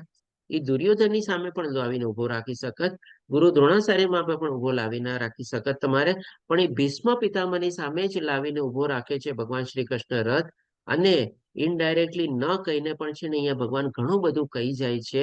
અને આ એક શ્લોક જે છે જેના દ્વારા છે ને ભગવાન આખા કૌરવોને છે ને એ લોકોનું આયુષ્ય ત્યાં ને ત્યાં જ ઘટાડી દે છે, અથવા તો એ લોકો બધાને ત્યાં માર્યા જાય છે તમારે. કારણ કે 11મા અધ્યાયમાં જયારે ભગવાન વિશ્વરૂપ દર્શન દેખાડે છે ત્યારે ભગવાન શું કહે છે, આ બધા યોદ્ધાઓ તો મારી દ્વારા પહેલાથી માર્યા ગયેલા છે, તારે તો ખાલી નિમિત્ત માત્ર છે એટલે ઉભો થા ને યુદ્ધ કર. તો ભગવાને ક્યારે માર્યા એ લોકો બધાને? તો અહીંયા જે ભગવાન દ્રષ્ટિપાત કરે છે ને, એ દ્રષ્ટિપાત કરીને ભગવાન બે બહુ અગત્યના કામ કરે છે. એક તો આખી કૌરવ સેનાને ભગવાન મારી નાખે છે તમારે, બધાની આયુષ્ય ઘટાડી દે છે તમારે. અને બીજું જે છે ભગવાન આવી રીતે અર્જુનને જેમ કે છે ને કે આ બધા કુરુઓને જો, એટલે કે અર્જુન ઉપર દ્રષ્ટિપાત કરીને અર્જુનને યોગ માયામાં નાખે છે તમારે. અને યોગ માયાનું પરિણામ શું આવે છે જે આપણે આવતીકાલે જોશું તમારે. અને અહીંયા જે અર્જુન કહે છે ને કે કુરુઓને જો, એમ નથી કહેતા કે જો ભીષ્મને જો ગુરુ દ્રોણાચાર્યને જો દુર્યોધનને જો, એમ નહીં. એ કુરુઓને જોઈને શું કહેવા માંગે છે અર્જુનને કે એક તો પેલા યોગ માયામાં નાખીને એના પરિવારને યાદ દેવડાવે છે કે ભાઈ તું કોણ છો? તો કે ભાઈ તું એ કુરુ પરિવારનો જ છો. આજે જે તારી સામે અત્યારે બધા ઉભેલા છે, કારણ કે અર્જુનની ઈચ્છા શું હતી કે મારી સામે કોણ યોદ્ધાઓ લડવા આવ્યા છે મારે જોવા છે તમારે. એટલે એને યોદ્ધાઓને જોવાની ઈચ્છા હતી. અને ભગવાન અહીંયા એને દેખાડવા શું માંગે છે કે તારા પરિવારને જ જોતું, આ કુરુઓને જ જોતું તારે. એવી રીતે ભગવાન નિર્દેશ કરે છે તમારે, અને એવી રીતે દ્રષ્ટિપાત કરે છે. તો આ શ્લોક દ્વારા ભગવાન ઘણું બધું આપણને કહી જાય છે અથવા તો કરી જાય છે. આમાંથી પણ આપણે છે ને એક બહુ નાનકડી લર્નિંગ અથવા તો બહુ અગત્યની લર્નિંગ આપણે લઈ શકીએ છીએ. આપણા લાઈફમાં છે ને આવા ઘણા બધા એવા તબક્કાઓ આવે છે જ્યારે આપણને છે ને આવી રીતે ભગવાન આપણને તેને કે અંતરસ્ફૂર્ણ આપે છે અથવા તો એવું માર્ગદર્શન આપે છે જેને આપણે કેચ કરવાનું હોય છે. અને જો કેચ કરી લઈએ ને તો પણ આપણું છે ને કલ્યાણ થાય છે તમારે. આ બધું આપણને દેખીતી રૂપમાં ન દેખાય. અત્યારે ભગવાને પણ દેખીતી રૂપમાં ન કહીને પણ ઘણું બધું કહી દીધું, અને ન દેખાડીને પણ ઘણું બધું દેખાડી દીધું ભગવાને અહીંયા અર્જુનને. તો આપણા લાઈફમાં પણ આવા સંજોગો આવે છે તમારે. એ સંજોગોમાંથી આપણે શીખ લેવાની છે.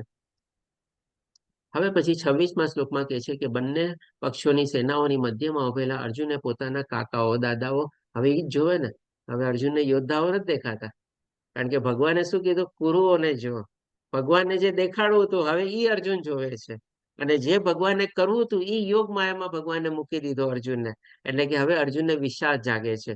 અને હવે અર્જુન શું જોવે છે? યોદ્ધાઓની બદલે પોતાના કાકાઓ જોવે છે, દાદાઓ જોવે છે, તમારે આચાર્યો જોવે છે, મામાઓ, ભાઈઓ, પુત્ર, પૌત્રો, મિત્રો તથા સસરાઓ તેમજ શુભેચ્છકોને જોયા. હવે એને યોદ્ધા નથી દેખાતો, શસ્ત્રધારી યોદ્ધા નથી દેખાતો, કે ભાઈ રથમાં, ઘોડામાં, હાથી ઉપર બેઠેલા યોદ્ધા નથી દેખાતા એને. એને પોતાના કુરુઓ દેખાય છે, પોતાના પરિવારજનો દેખાય છે તમારે. આ રીતે આપણે જે છે અલગ અલગ બધા જે અહીંયા રિલેશન મેન્શન કરેલા છે, એમાં કોણ કોણ ક્યાં કેવી રીતે બધા એના રિલેટિવ થાય છે, એ બધા અહીંયા આવી રીતે આપણે લખેલા છે કે જે બધા મહાભારતના યુદ્ધમાં બધા પોતે યોદ્ધાઓ તરીકે જ પાર્ટિસિપેટ કરેલા હતા. આપણે તમે જુઓ ઘણીવાર આના સંદર્ભમાં આપણે દાખલો લઈએ. આપણે જેમ કે આપણા પિતાશ્રી હોય, માતાશ્રી હોય તમારે.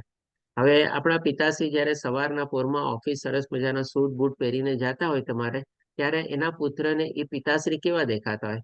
એક ઓફિસમાં બોસ તરીકે રહેલા હોય એવા દેખાતા હોય ને તમારે.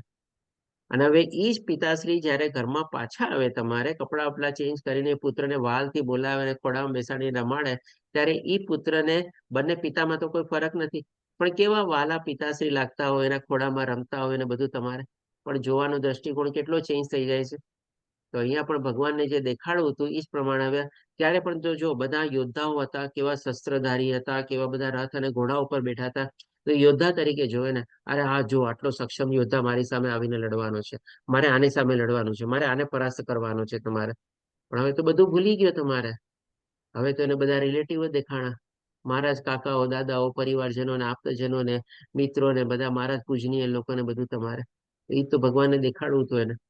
આ રીતે આપણે 26મા શ્લોક સુધી 27મો શ્લોક લઈ લઈએ. જ્યારે કુંતી પુત્ર અર્જુને મિત્રો તથા સંબંધીજનોની વિભિન્ન શ્રેણીઓને જોઈ, ત્યારે તે કરુણાથી અભિભૂત થઈને આ પ્રમાણે કહેવા લાગ્યો. ભગવાનને ઈજ તો કરવું તો ભગવાન એને યોગમાં એમાં મૂકી દીધો અને હવે એને મોહગ્રસ્ત કરી દીધો. એટલે કે કરુણાનાથી મોહથી પોતે ફસાઈ ગયો તમારે. ભૂલી ગયો કે ભાઈ હવે યુદ્ધ ભૂમિ ઉપર આવેલું છું, મારે શું કરવાનું છે મારે.